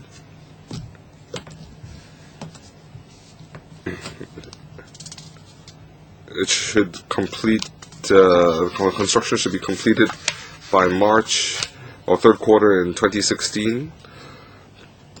But if it is late, what backup plan do you have? And the 11-story building should enhance services, but we have shortfall of staff, so we hope that services can be enhanced. Well, first of all, I'll respond to the second question. After relocation, as Dr. Hong said, we're taking existing services and relocating to this new building. So, different projects, different services should continue to be provided, but the environment, the space will be enhanced, and it shouldn't add to manpower needs. The QE ambulatory center services are very crowded, So those will also be relocated. We also have some therapy facilities relocated. So overall, manpower will not be stressed. Of course, during relocation, do we have any backup plans? Mr. Lee can respond. In our schedule, we have set aside a few months for delays. So the 2016 goal is within reach. So even for unforeseen delays, we will build the facility, relocate the facility before works in the CKR commence. Do we support the reprovisioning of Yamate Specialist Clinic at QEH? Okay, thank you. Next item.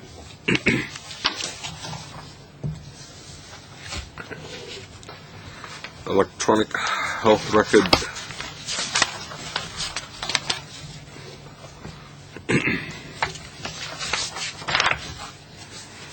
Progress of electronic health record program and extension of 2 supernumerary directorate posts.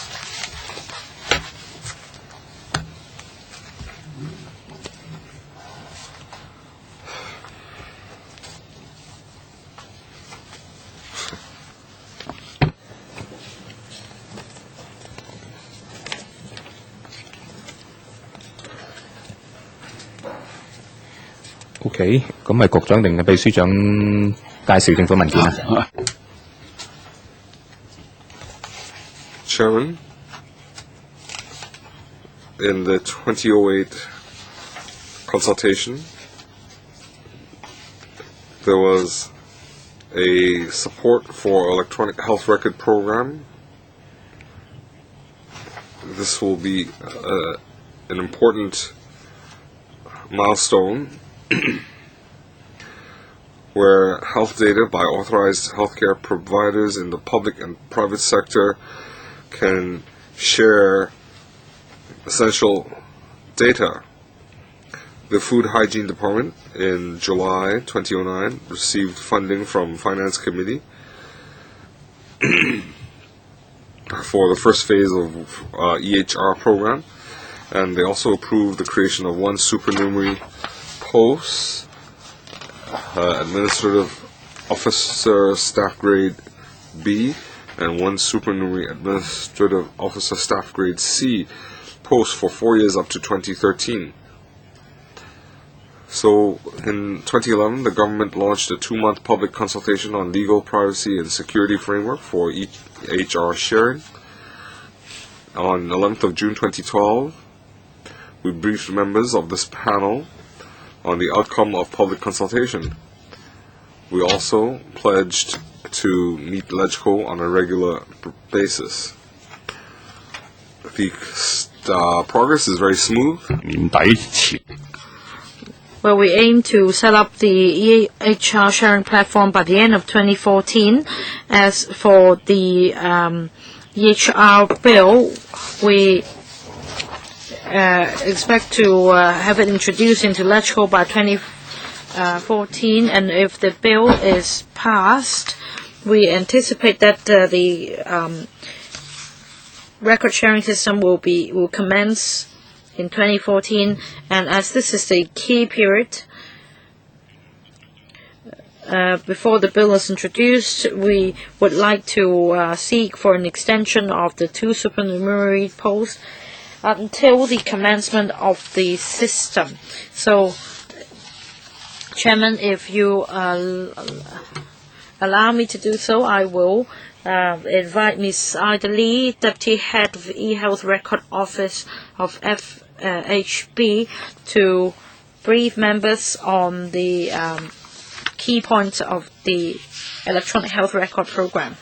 Now, there are 2 stages for this EHR program. The first stage is to set up a health electronic health record sharing platform for interconnection between public and private hospitals. The second goal is to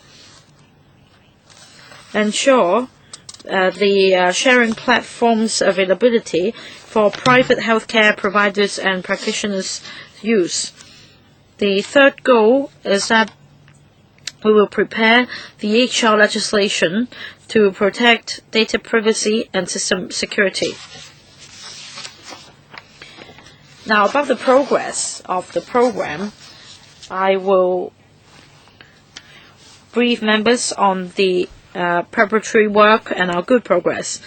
Now, regarding the core components of the EHR sharing infrastructure, basically the core component will provide a sharing platform for interconnecting different systems for different users.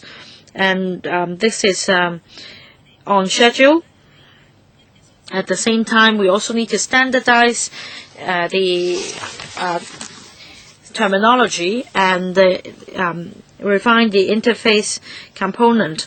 We are preparing the Hong Kong Clinical Terminology Table, HKCTT, to consolidate the terminologies commonly used in Hong Kong. And thirdly, we are preparing the Clinical Management System CMS adaptation and CMS on-ramp for private HPCs, healthcare providers, to connect to and interface with the sharing platform. An on-ramp application is open standard clinic management software for use by private clinics. Now, there are 9 modules. 6 of them have been completed for the adaptation modules. We are working on the remaining 3, and we've started the pilot runs of the CMS adaptation modules in a number of private hospitals. On privacy and security, we are conducting a privacy impact assessment and security risk assessment and audit. The private privacy impact assessment is conducted in 3 phases. The first phase has been completed in the beginning of this month, and the consultant confirmed that it had not identified any significant privacy problems. The second phase study has commenced and is near completion, and we will commence the third phase study in August 2013. As for security risk assessment, we have engaged a security contractor to carry out the relevant assessment. The task will be completed in the middle of 2014. On the other hand, we have also launched a pilot project called Public-Private Interface Electronic Patient Record Sharing. The aim of the project is for private healthcare practitioners to view the patient's records in HA subject to the patient's consent. Since its introduction in 2006, close to 280,000 patients and over 2,800 private healthcare professionals and all private hospitals have taken part in the programs. And upon the launch of the EHRSS, this public-private interface electronic patient record program participants will be transferred or migrated to the new system. As for publicity and engagement of the public and stakeholders, we have organized many activities for exchange of information. We have also launched an EHR internship pilot program for graduates to be trained and equipped with practical EHR experience. We also have an EHR engagement initiative. Basically, we worked with the IT service providers and healthcare professionals and healthcare providers on the development of systems.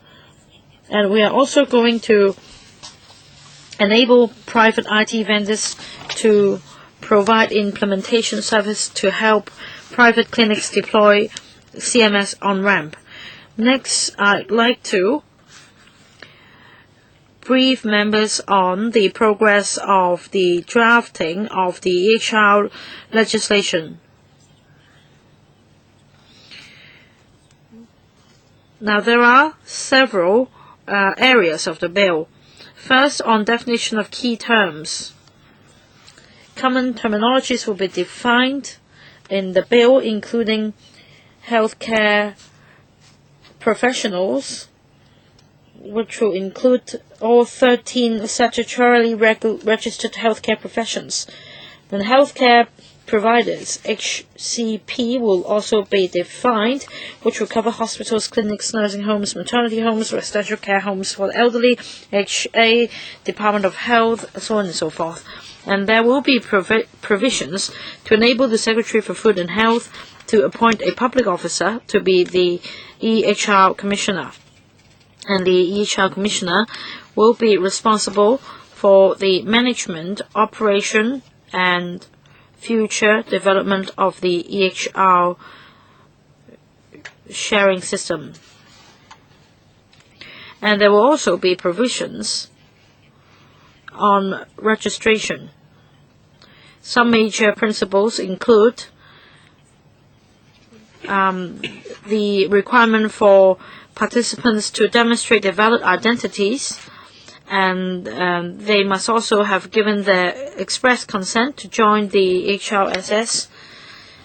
And for individual healthcare providers, should they need to access the patient's e-record, he must first get the patient's express consent. And the consent to individual HCP could be open-ended or in the form of 1-year rolling consent.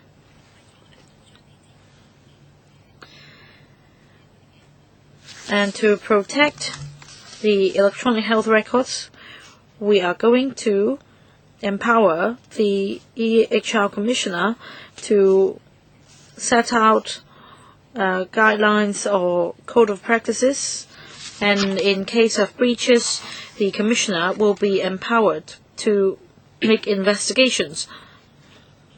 The provisions will also set out the use of EHR. The primary use is to enhance the continuity of care for patients. Now, there are other secondary uses like research and disease surveillance, and these will also be allowed under the bill. There are some provisions which allow for patients to make use of the mechanism to make a data access request and to make data corrections. Now, some offences will also be enacted under the bill, that is retrieval of or access of record without consent, and we will discuss with the Department of Justice and see what offences to be included and the appropriate level of penalties. Now, we also have a complaint and review mechanism. Any aggrieved subject may request the EHR Commissioner to review his decision. If the person is still not satisfied after the review, he may apply to an appeal board for a further review. And there are also empowering provisions for the Commissioner to make and promulgate code of practices, rules, and compliance requirements, etc. And there may be consequential amendments. For example, under this bill, we may need to handle cross-references and interactions with the Personal Data Privacy Ordinance, and we may need to provide lawful authority for the EHR Commissioner or the relevant staff to access the ID card information with the consent of the patients. On the way forward, we hope that in the first half of 2014, we'll be able to introduce the bill to LegCo for scrutiny. Once the bill is passed, we hope that by the end of 2014, the system will be up and running. In the coming 2 years, it will be the key period for the preparation of the system. We also need to prepare the drafting of the legislation, and also to continue with the preparatory work. As mentioned, we propose to extend the 2 supernumerary posts to the 31st of May All right, 3 members have raised their hands. Dr. Kokaki, right, 3 minutes each. Dr. Elizabeth Quad. Thank you, Chairman. According to the report, you are having a pilot program with a number of private hospitals. How many private hospitals are involved? Is it the case that until 2014, by 2014, all 11 private hospitals will be able to connect to this sharing platform? Are there any difficulties involved? And once the first phase is completed, do you have any measures to ensure that all healthcare providers, including private hospitals, will be able to connect to this sharing platform? All right, Permanent Secretary. We have good collaborating relationship with private hospitals. We anticipate that all private hospitals will be able to take part in the system. And we are mostly preparing adaptation modules for their computer systems because they use different systems. But I don't see any particular difficulties for them to get their systems connected to ours. As for participation by private healthcare providers, because this system is voluntary in nature, is not mandatory, both on the part of patients and doctors. We hope that through more publicity effort, we can attract more participants. Basically, for private healthcare practitioners and clinics, if their computer systems require more support, the purpose of our system is to provide software support so that more private doctors can take part in the program.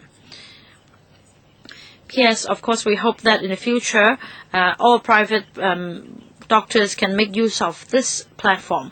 But it seems that they have reservations, probably because they have not computerized their clinic, and there might be other expenses for maintenance, so on and so forth in the future. And there are extra financial commitments and liabilities, and they are afraid that perhaps they will lose the customers. So are there incentives for private clinics to use this platform as well in the future? P.S. Well, in short, at present, the difficulties facing us is that some doctors are not using that many IT equipments, but for new generation doctors, they are less resistant towards the idea. So for existing doctors, we try to provide more software support. As for incentives, many new services, including medical or healthcare vouchers, all are digitized. And in terms of pressure, we will try to come up with more public-private collaboration initiatives. For example, for X-rays, etc., we already have a collaboration mechanism with the private sector. It's hoped that more private doctors can, through our effort, participate in the scheme, and when there are more collaboration projects, they will be using computer systems, and private doctors may see the reliability of the system and the long-term development and participate in these schemes. I support the EHR, extending the supernumerary posts should be supported as well. In private-public cooperation, this is one of the core objectives of promoting EHR.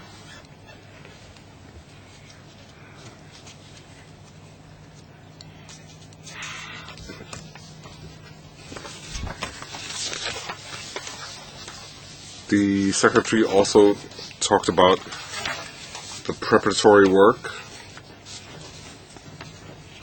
in EHR, and the work is focusing on EHR sharing. It has commenced since 2006, but when you implement EHR, I am concerned that when you go to the next step,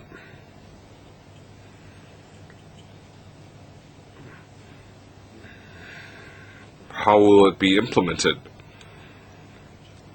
Participating in EHR preparatory work does not mean that they will ultimately take up the EHR. I'm also concerned about manpower. I'm concerned about the IT specialists, because if it is successfully implemented, there will be large manpower needs. We now have staff in HA, but if it is promoted, then more staff will be needed in the private sector. So the training and provision of manpower, has that been considered?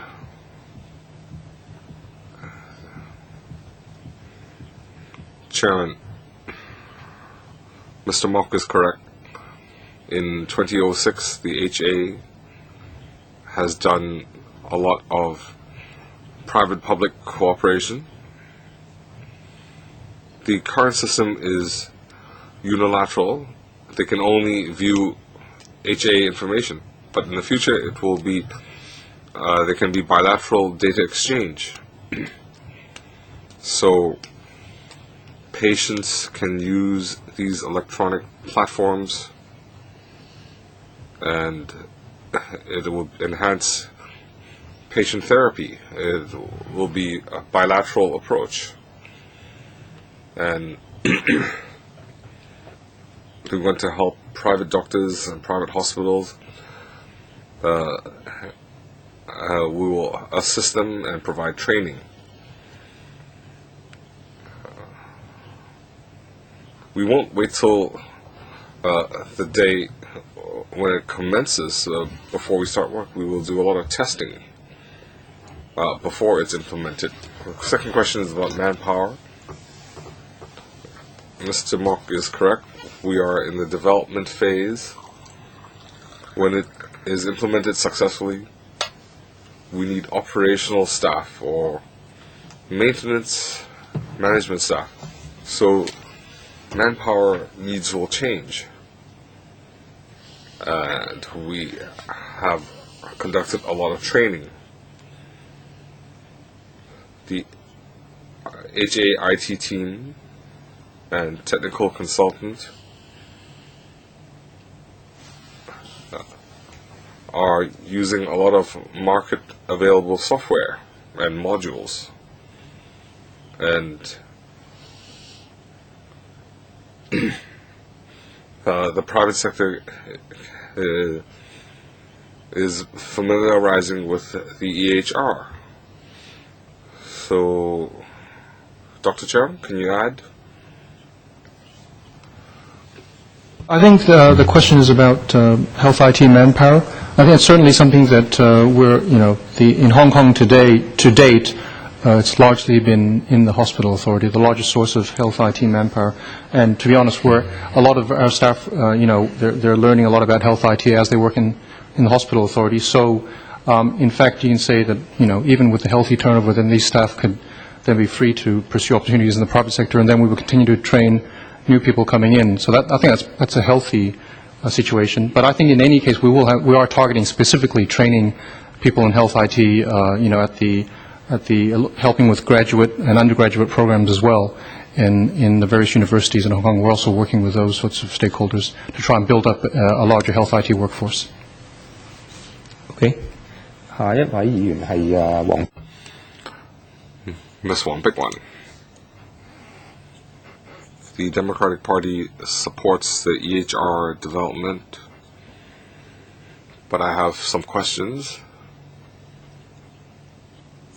What is a health care provider? Who can participate in this program? We talked about TCM development. Will we consider including TCM in the healthcare provider definition? If they cannot get a diagnosis from taking the pulse, can they get patient information through the EHR? Can they get prescription information? Because we are moving along these lines. So when you develop the EHR, will you consider this factor as well? Another question about patients viewing their own data. You mentioned a mechanism just now. I expect a simple, fast, and a cheap solution. So when patients want to check their records, it should be readily available. Another question is about confidentiality and the criminality. When patients visit a lot of clinics, how do we prevent the leaking of data or the sale of data? For example, an insurance agent would like to have his hands on this information. So if this data is leaked, how can you prevent that? If the insurance agent is aware of the patient records, it might affect the insurance premium. Regarding health care service provider, the EHR is being developed in advanced countries, US, Australia, UK. We all understand its benefits. It makes it convenient for the patient, and in the long term, we have more complete records. But developing the system confidentially is very important. So a healthcare service provider, this information is on a need-to-know basis.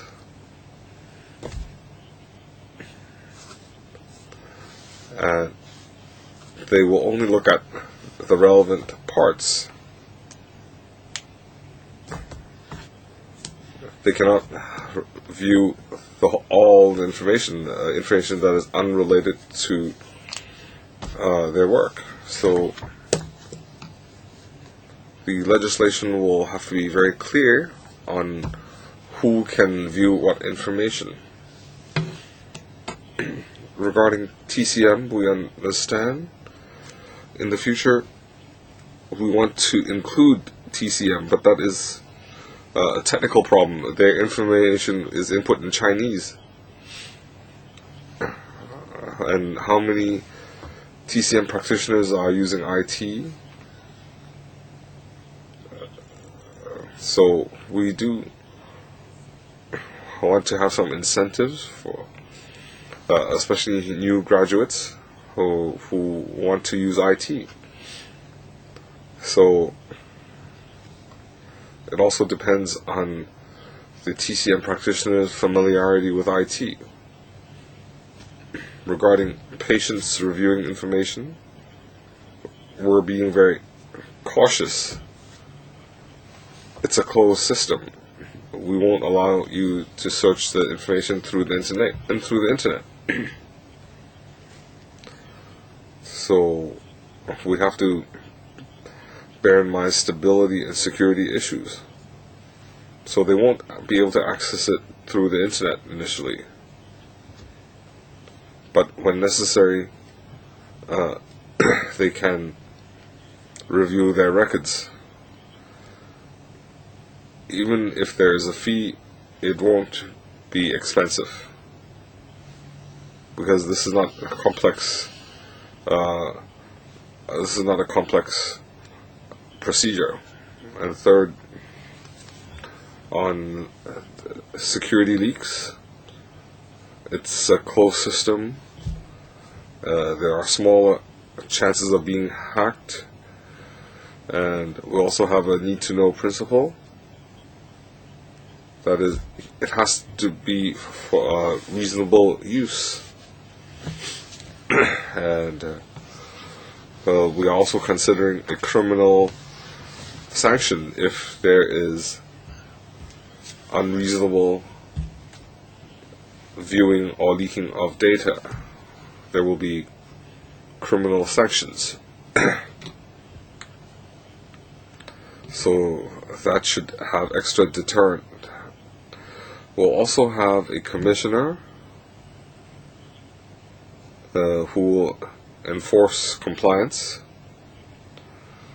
whether it is the user or the maintenance personnel. That's one important aspect of the work. I thank you for considering this being available to TCM.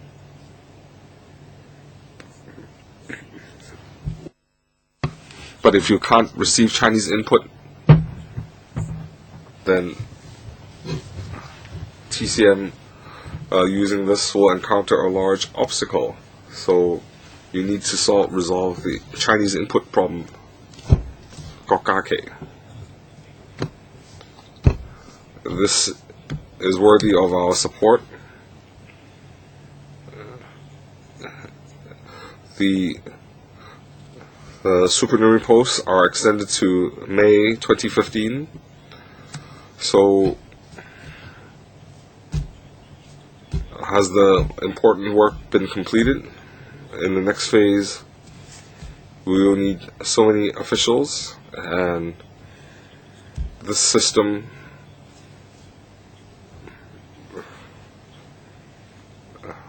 will review a lot of HA information. So how should it operate? Because if you have a system outside the HA, it would be quite cumbersome, because it would be connected to the HA system. So when will the whole system be under the control of HA? So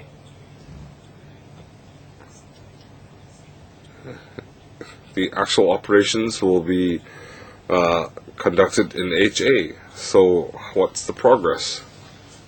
都係比較少。Now I can see from your paper close to 200,000 as in 2013. Well, not many patients. In fact, I believe it has to do, more should be done to promoting the use of IT. Now, for private doctors and other clinics who are healthcare providers, if they have also taken part in the scheme, I think that the scheme is not successful enough. So can more publicity be done so that there are more participants? Now, about 2015, the extension to 2015, last time the purpose of creating these posts was to develop the system, but now the extension is for the support, so for the first phase, the bill will be ready and the program should be able to be implemented. So in the long run, whether manpower is needed, we're still in the stage of development. We don't know in the long run whether these are supposed to be necessary. In terms of maintenance, management, and other administrative matters, these will be reviewed by them, and that's why we're proposing to extend the post to 2015. The other point is about HA system. This is outside the HA. This is a system for the general public in Hong Kong. Of course, the HA has its own clinical management system, CMS, but this system is for the whole of Hong Kong, so that each person will have its own record. Well, there aren't many in the existing sector who are familiar with the system, and the EHR is quite advanced, so we engage the consultancy service, and basically we will be safeguarding the privacy of patients. So on the one hand, it provides IT support. On the other hand, it is also a major user. As a user, it monitors all the compliance matters and security matters. There should be a neutral position, and therefore the office will be subsumed under our bureau, so that be it public health care or private healthcare providers or private clinics, all will be subject to the same set of requirements concerning protection of data privacy. As for the 200,000 patients, well, this is not actually the system. The system has yet to complete this development. This is the participants under the pilot project, and we're using that pilot project to test run the program.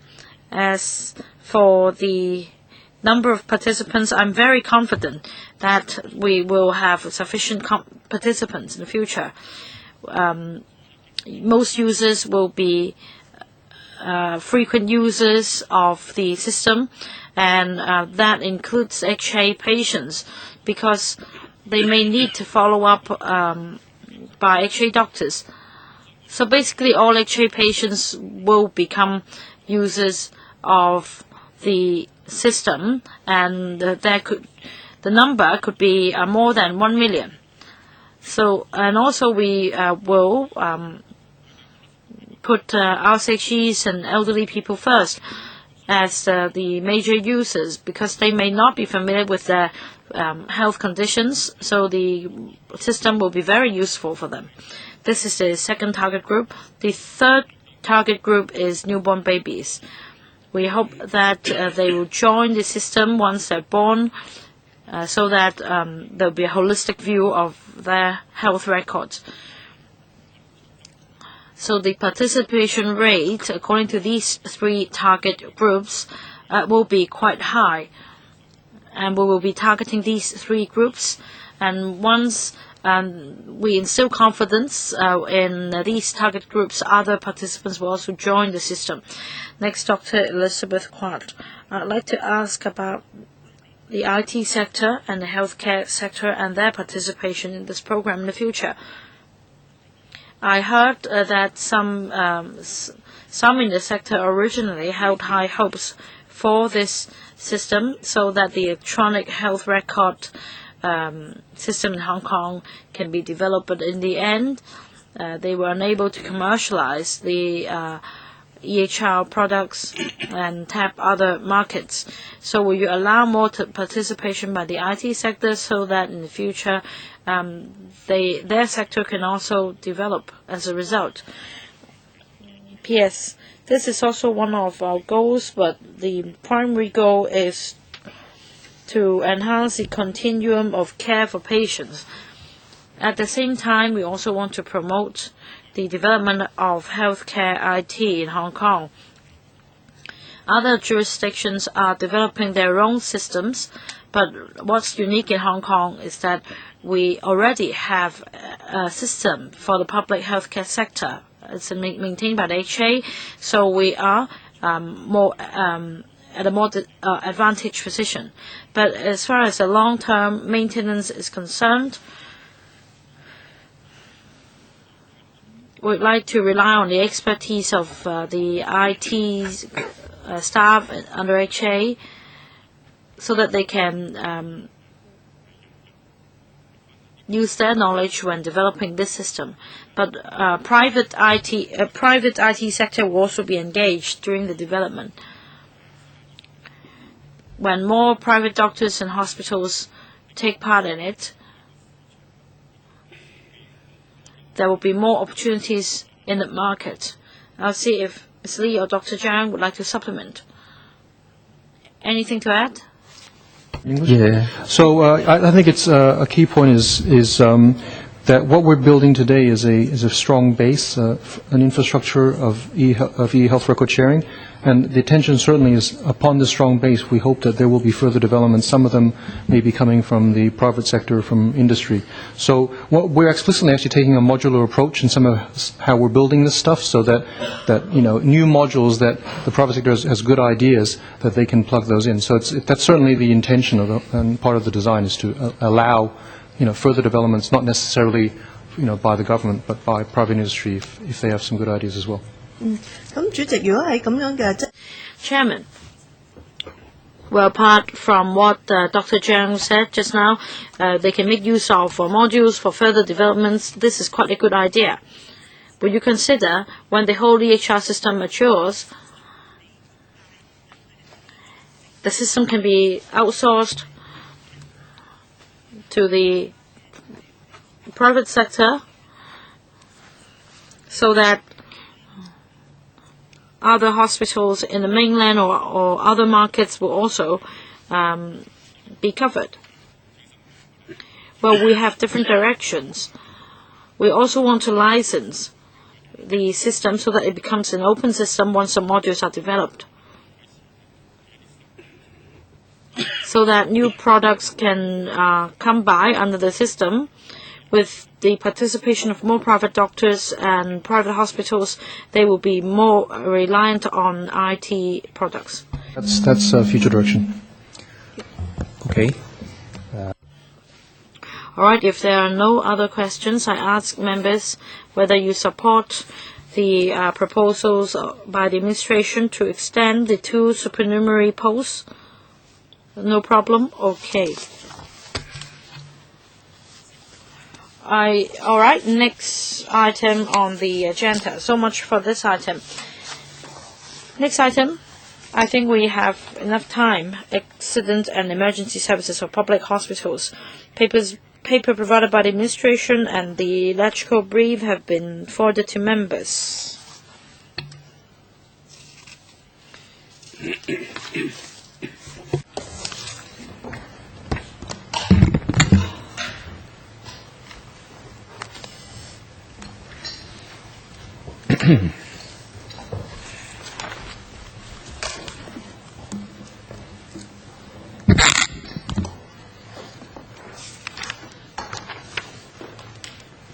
Okay.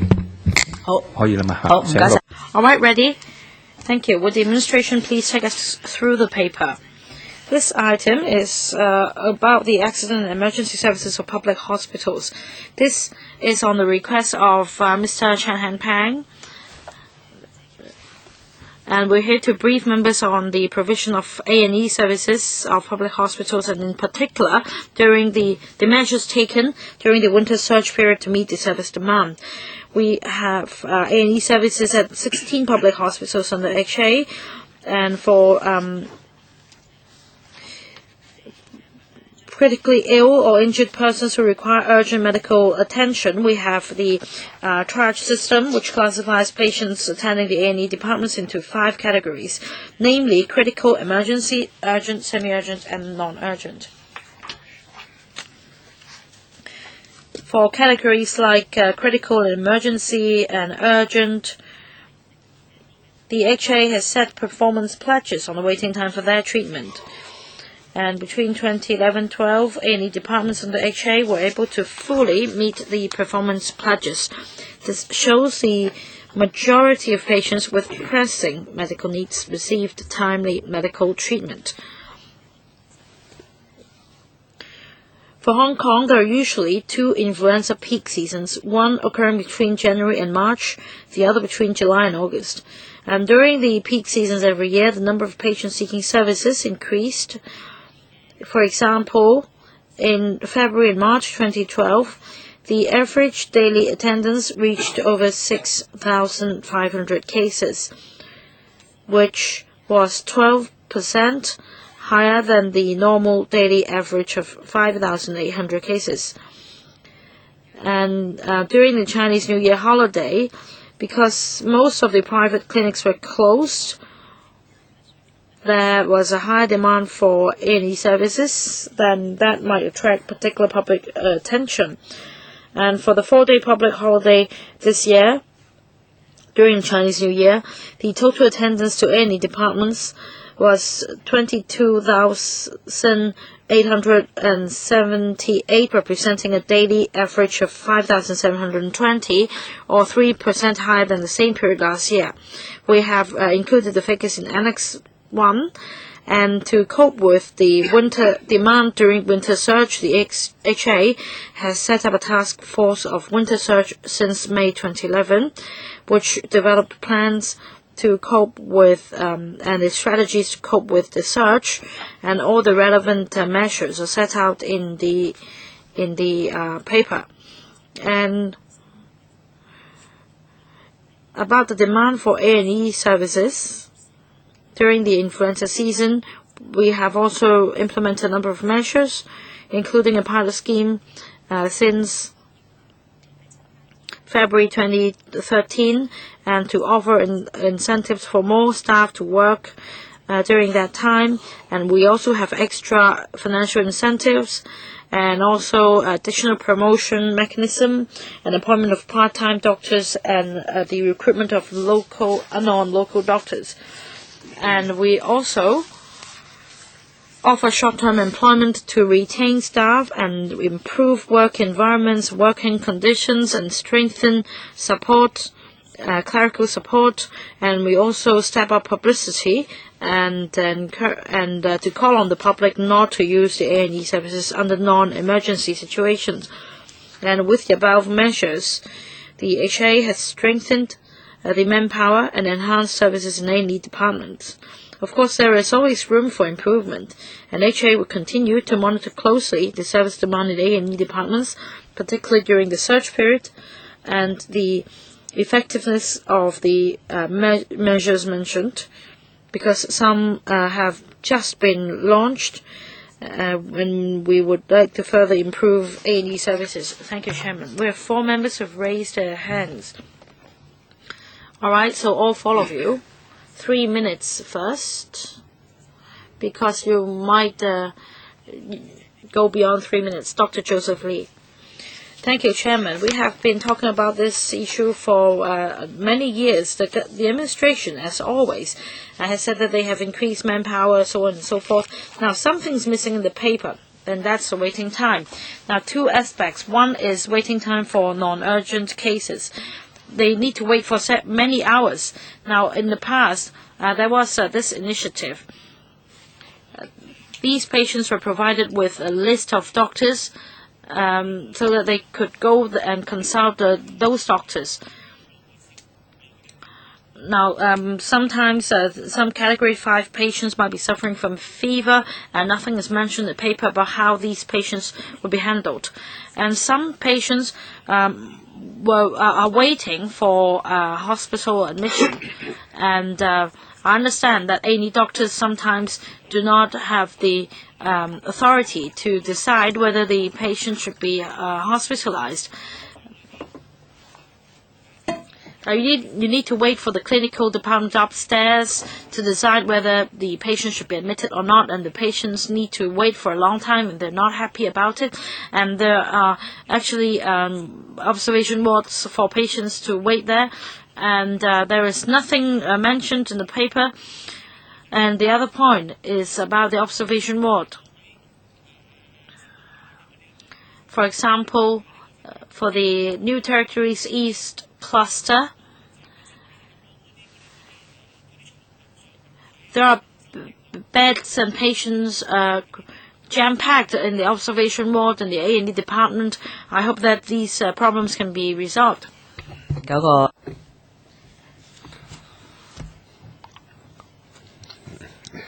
On the waiting time question,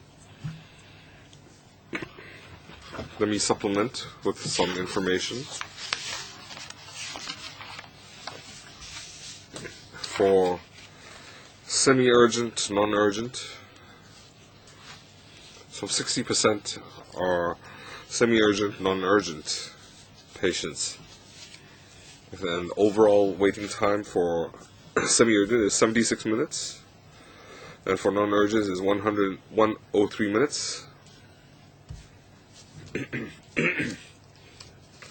And the patient admission authority, whether the A&E has admission authority, during the peak flu season, they do add bed space. In the observation wards, they also have authority. So perhaps, Doctor, I don't want figures. I want a solution. You need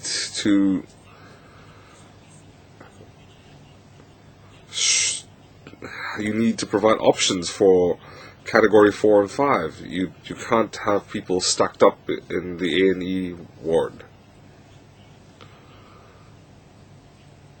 For semi-urgent, non-urgent, their average waiting times are quite long. It's a demand and supply issue. We do have other facilities or methods to deal with this. The first, in our OPD, we add a quota. Last year, we added 300,000 quotas to partially resolve the problem. Second, we work with medical association, private doctors. If they operate during public holidays, we have their phone numbers and contact information in our website, and we also urge the public to take note of these websites and hotlines. During the peak season, we make public announcements where we urge them to use the OPD. We have 12 OPD centers providing service, and they can also use the private sector. We also have to review the whole system and balance the private-public service. The majority of A&E, they have admission authority. The difficulty is in insufficient bed space. A lot of our orthopedics occupancy rates exceed 100%. So we have a bed space shortage. So in 2013-14, we will have increased 280 beds. We will also increase the number of beds in Prince of Wales. In A&E, we have a bed space concept in A&E to have a smoother turnover.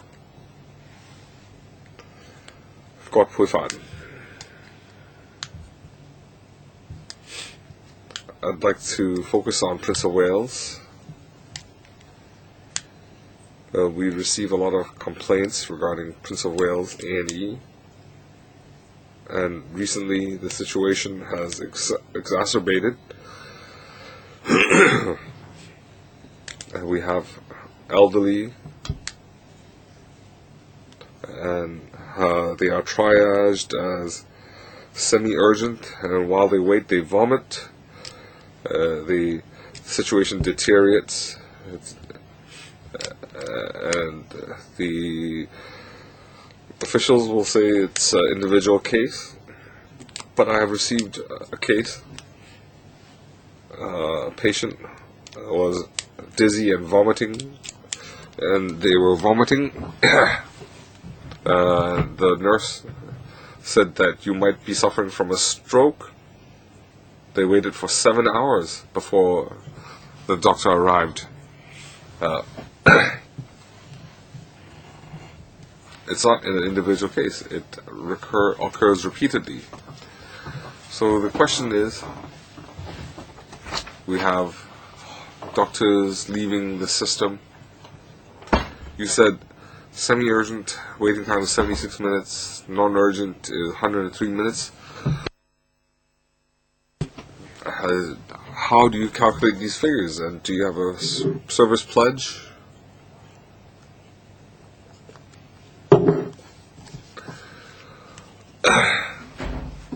But when a person is vomiting and still have to wait so many hours, and being told that they are suffering a stroke, so how are you going to safeguard patient health? Basically, I understand you receive complaints in the HA.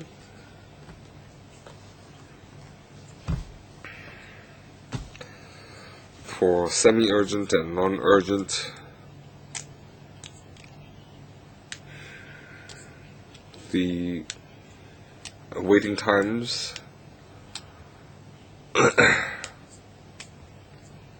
can be explained by Dr. Chung.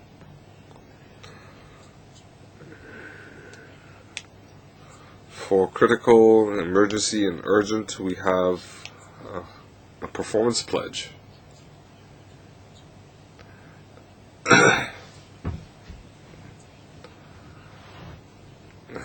Every day we have patients, the HA is providing a service regarding Prince of Wales. Perhaps Dr. Chung can elaborate. The waiting time calculation, we have average waiting time. So when you say average, it means 50% wait longer than 50% wait less than the average. We can calculate by percentile. In the recent 1 or 2 months, 90% of patients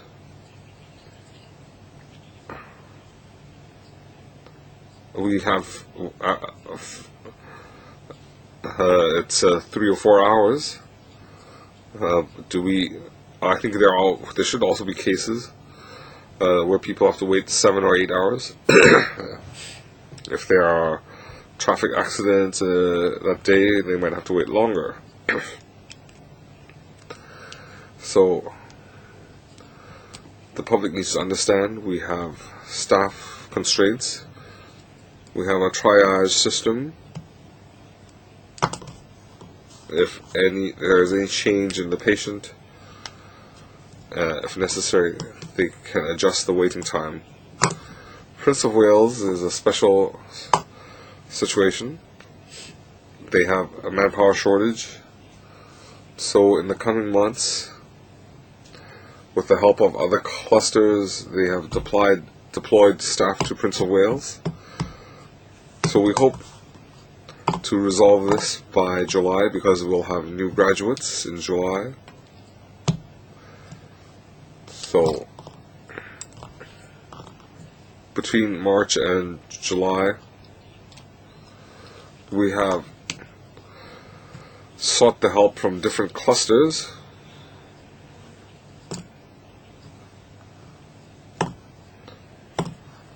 So they can handle the situation. If A&E cannot provide a basic service, then they shouldn't provide A&E. So should we shut it down? We haven't reached such a bad situation yet. The A&E is an important service, so we can't close it down. We have some 5,000 doctors in our HA system. We can deploy staff, and we'd like to guarantee that we don't want to shut down A&E.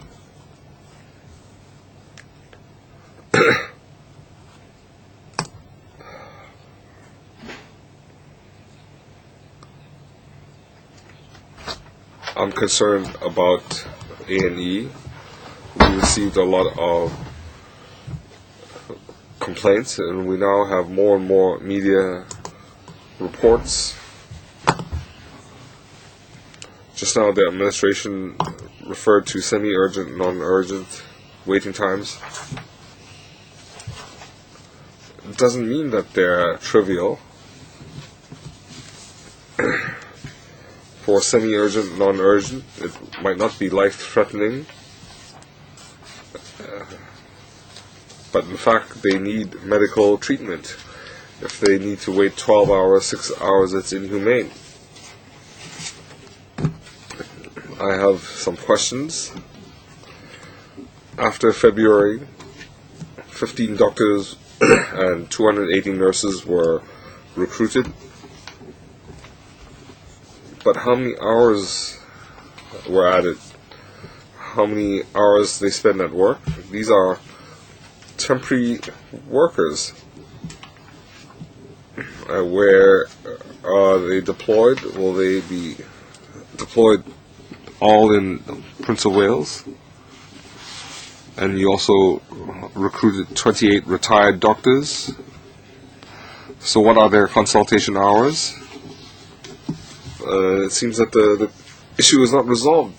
So would you consider recruiting private doctors? If not, why not? It also seems that you're adding manpower. In 2012, you added 15. From 404, you added to 419. 4%, 3 to 4% increase. But in the last 5 years, the A&E patients only increased 9%. But looking at the HA, they added 10%. They added 10% more doctors. So is it a management problem or a manpower shortage problem? Thank you for your question. You are aware that the HA provides different services. In the paper, you can see whether it's doctors or nurses or even support staff have been added, especially in A&E, because we have a performance pledge. So you had some specific questions about management and so on. Perhaps Dr. Chung could supplement. I'd like to explain. In 2012, there was an increase in staff numbers, but there is a shortage in A&E, even though we have some increase, but we do have loss turnover. There's also an increase in need for A&E, so that's where we have a shortfall. We do have part-time doctors, but according to the paper, there are 28 of them.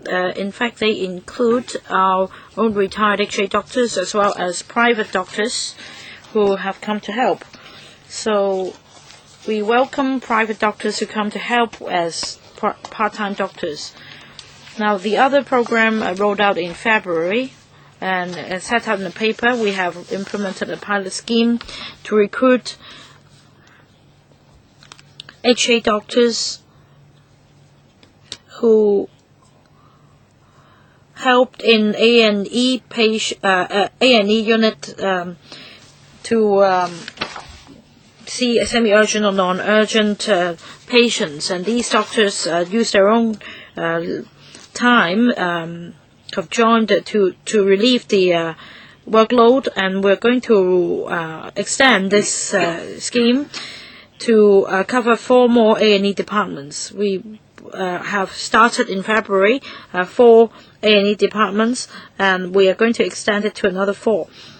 And I agree with members that even for semi-urgent or non-urgent cases, well, it's unreasonable for them to wait for a prolonged period of time, and we hope to increase manpower. The most important thing is for patient safety, and we need to strike a balance. Next, Dr. Helena Wong. Well, I will extend the meeting by 15 minutes, but at most the meeting can only last till 7:45, so make good use of your time, Dr. Wong. To follow up on the issue of manpower, the retired doctors are employed on a part-time basis to help out at the A&E unit, but the numbers are quite small. Is it because of the conditions of employment? They're not attractive enough for retired doctors or doctors soon to be retired. I think first of all you need to review the retirement age, and secondly the engagement policy. It's attractive enough for them to come back to the hospitals and help.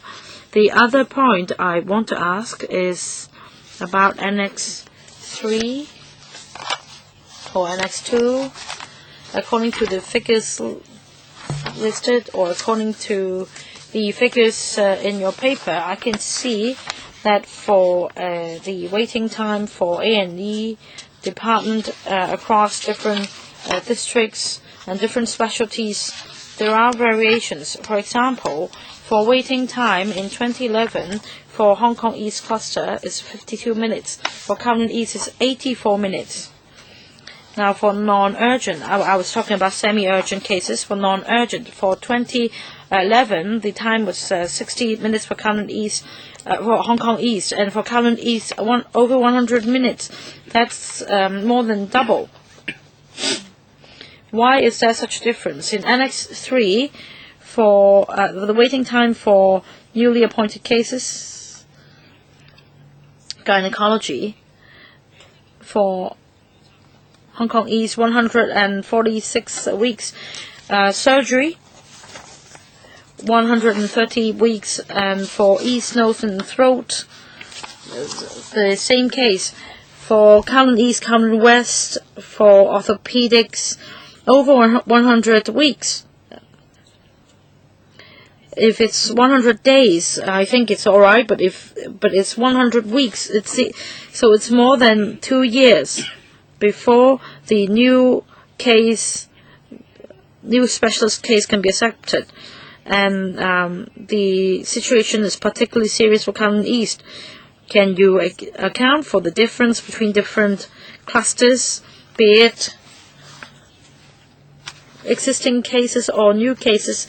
Is it an uneven distribution of resources for different clusters, and are there any plans to shorten or narrow the gap? Maybe I'll defer to Dr. Liu to say something about the specialist outpatient clinics.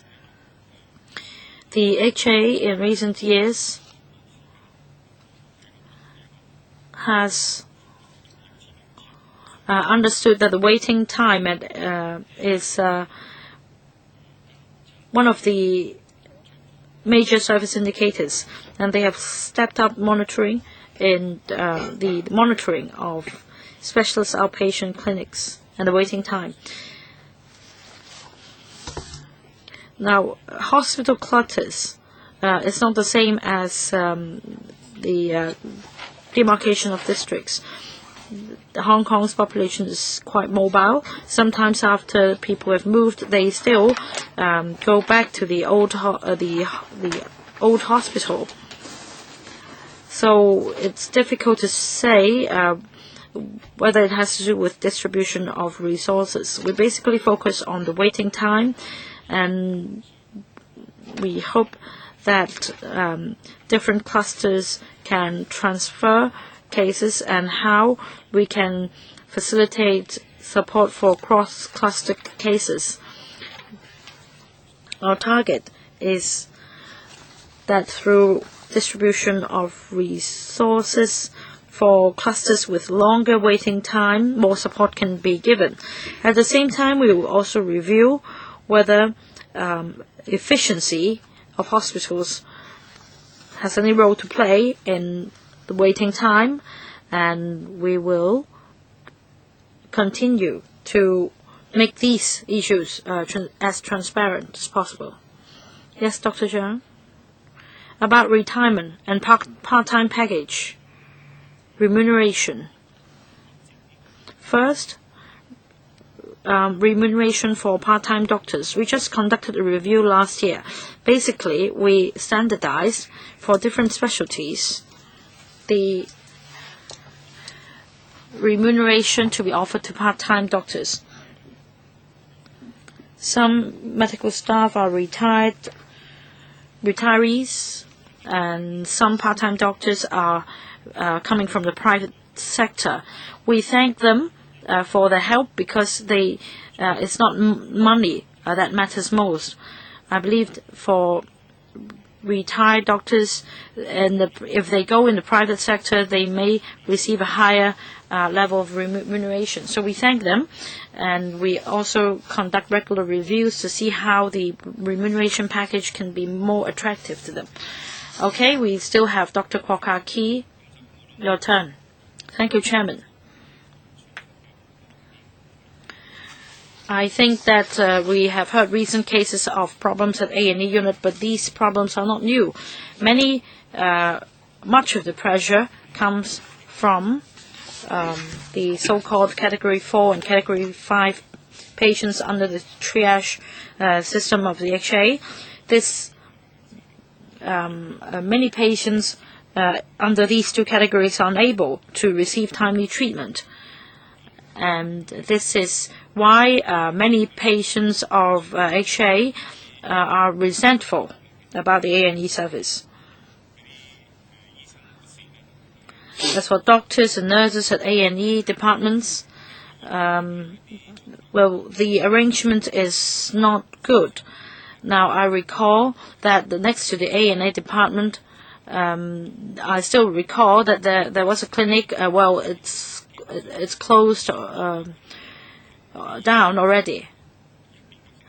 There are initiatives like that, but ultimately the issue to address is to resolve the long waiting time for A&E. Very often these patients do not really need emergency services. Very often it's because the many clinics have closed at night time, and therefore I think it is most urgent that we have nighttime clinics. For example, we have night clinics in Tin Shui Wai, but this is not enough. I mean, private clinics are not sufficient. If there is no appropriate triage system for the private sector, this will only make A&E more chaotic. So my question is for HA, whether they have such a plan to extend their service. It's no good if you use the old method of having private clinics next to A&E. This will not work if you only ask private clinics to run on a self-finance basis. You need to make use of HA doctors and HA's resources. There are HA doctors with family practice experience. They can help. For non-urgent cases at the A&E, they can only go to the clinic, such a clinic, with just a 1-minute walk. Well, under the HA, there are 74 GOPC, the General Outpatient Clinic, and 23 of them do provide night consultation service. Some are between 6 and 10 p.m. No, you cannot solve the problem. Those patients go to A&E because they want to see the doctors as soon as possible. So you need to provide night time consultation next to the A&E, and that's what happened in QE Hospital in the past. Perhaps I will ask Dr. Zhang to say something about it. We do have a similar concept, except that this is not a nighttime consultation service. We invite HA doctors who are on leave or who are off duty to come to look after semi-urgent or non-urgent patients, and each session lasts for 4 hours. They can choose whether to take up the morning, day shift, or night shift. So we do have a similar concept, but this is not a long-term solution. I think the long-term solution is to consider whether to increase nighttime clinics in different districts, and also to collaborate with the private sectors, because many private doctors do offer consultation at night time, and we can perhaps encourage patients to visit those private clinics. Chairman, just a few words. The problem is not whether private clinics are willing to take part in it, but because fees are involved. For example, patients go to A&E, they may want an X-ray examination as soon as possible, but private clinics cannot provide immediate services like blood tests or X-ray. That's why patients visit A&E departments instead. So you cannot rely on private clinics to solve this problem. We have around 2 minutes. Mr. Chen Han-pan, your turn. Thank you, Chairman. Point of information, you are now inviting private practitioners to help at A&E. I want to know the actual remuneration package. Is it because of the big difference that private doctors are not incentivized to join? I have several questions. I hope the administration can supplement details and figures. For example, over the past years, about the distribution of medical staff at various A&E departments, and secondly, over the past 5 years, the number of working hours for medical staff at A&E departments, and third question, over the past 5 years, the establishment and the vacant posts of the A&E departments. All right, you will supplement the information later on. What about remuneration for part-time doctors?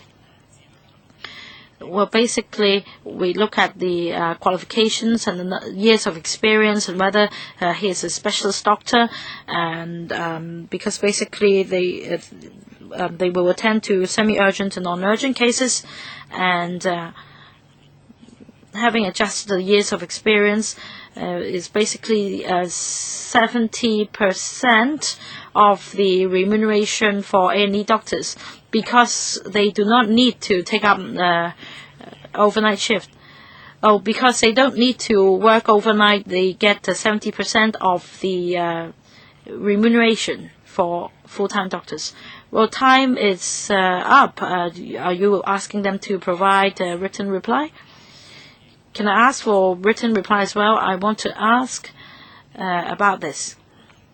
Now, only QE Hospital and Prince of Wales hospitals in Hong Kong provide 24-hour, round-the-clock treatment for stroke.